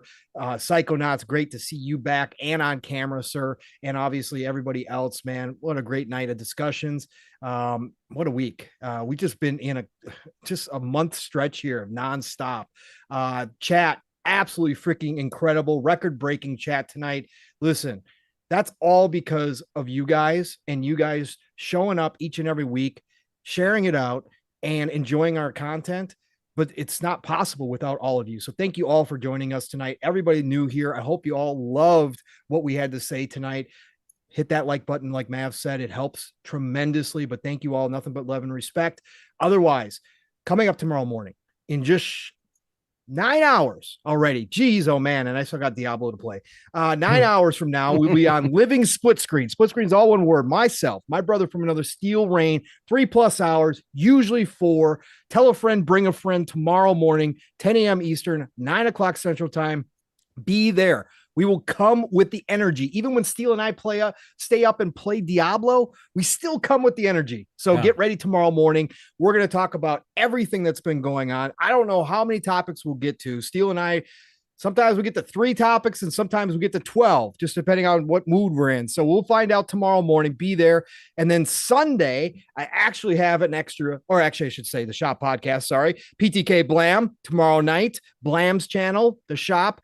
Blam, Fuzzy, myself, and we got special guests tomorrow night, Fuzzy, don't we? Because we got the brothers from another, both Mav and Steel will be joining us. So it's going to be the fun speculation part 2. So it's going to be amazing tomorrow night, 9 p.m. Eastern, 8 o'clock Central. And then on Sunday, I'm actually going to be over on Gamers Console with none other than Web Dave and Retry. And it's going to be myself and 108 Dragons. That's right. Lemon's going to be there as well. You know, it's going to get rowdy. So join us on Sunday over there at 6 p.m. Central Time, 7 p.m. Eastern Time. And then next week, it starts all over again. Xbox Factor podcast every Tuesday. I'm not there anymore because I got to work now, like in real life. But everybody over there is just fantastic. Double Barrel Gaming, Mr. Boomstick, 12 p.m. Eastern, 11 o'clock Central Time, all good things green every Tuesday. Join that crew. It's always an awesome time. And then Thursday night, right back here for PM in the PM, Pong and Mav in the PM. Who knows what we're going to be talking about next week? We could be finding out a lot next week with everybody getting on the witness stand, the final witnesses next week. So we might have more ABK to talk about, but who knows what else is going to happen. Join us there, 7 p.m. Eastern, 6 o'clock Central Time. Otherwise, as Mav already said, it is the golden age of gaming, people. Get out there. Enjoy your weekend. Play what you love what you play. And I'm going to talk to you all real soon. Talk to you soon. Yeah, thanks, chat, again. And Pong, you're awesome, dude. Thanks for everything you do as well. We will have a great night of Diablo tonight, I'm sure. But besides that, everybody, tune in, like I said, next week, because we're probably going to see the FTC trip over themselves some more, and it's going to be glorious. So have a good one, everybody. Take it easy. See you real soon. Peace out. Good night, everybody. Bye. Good night, y'all. Bye.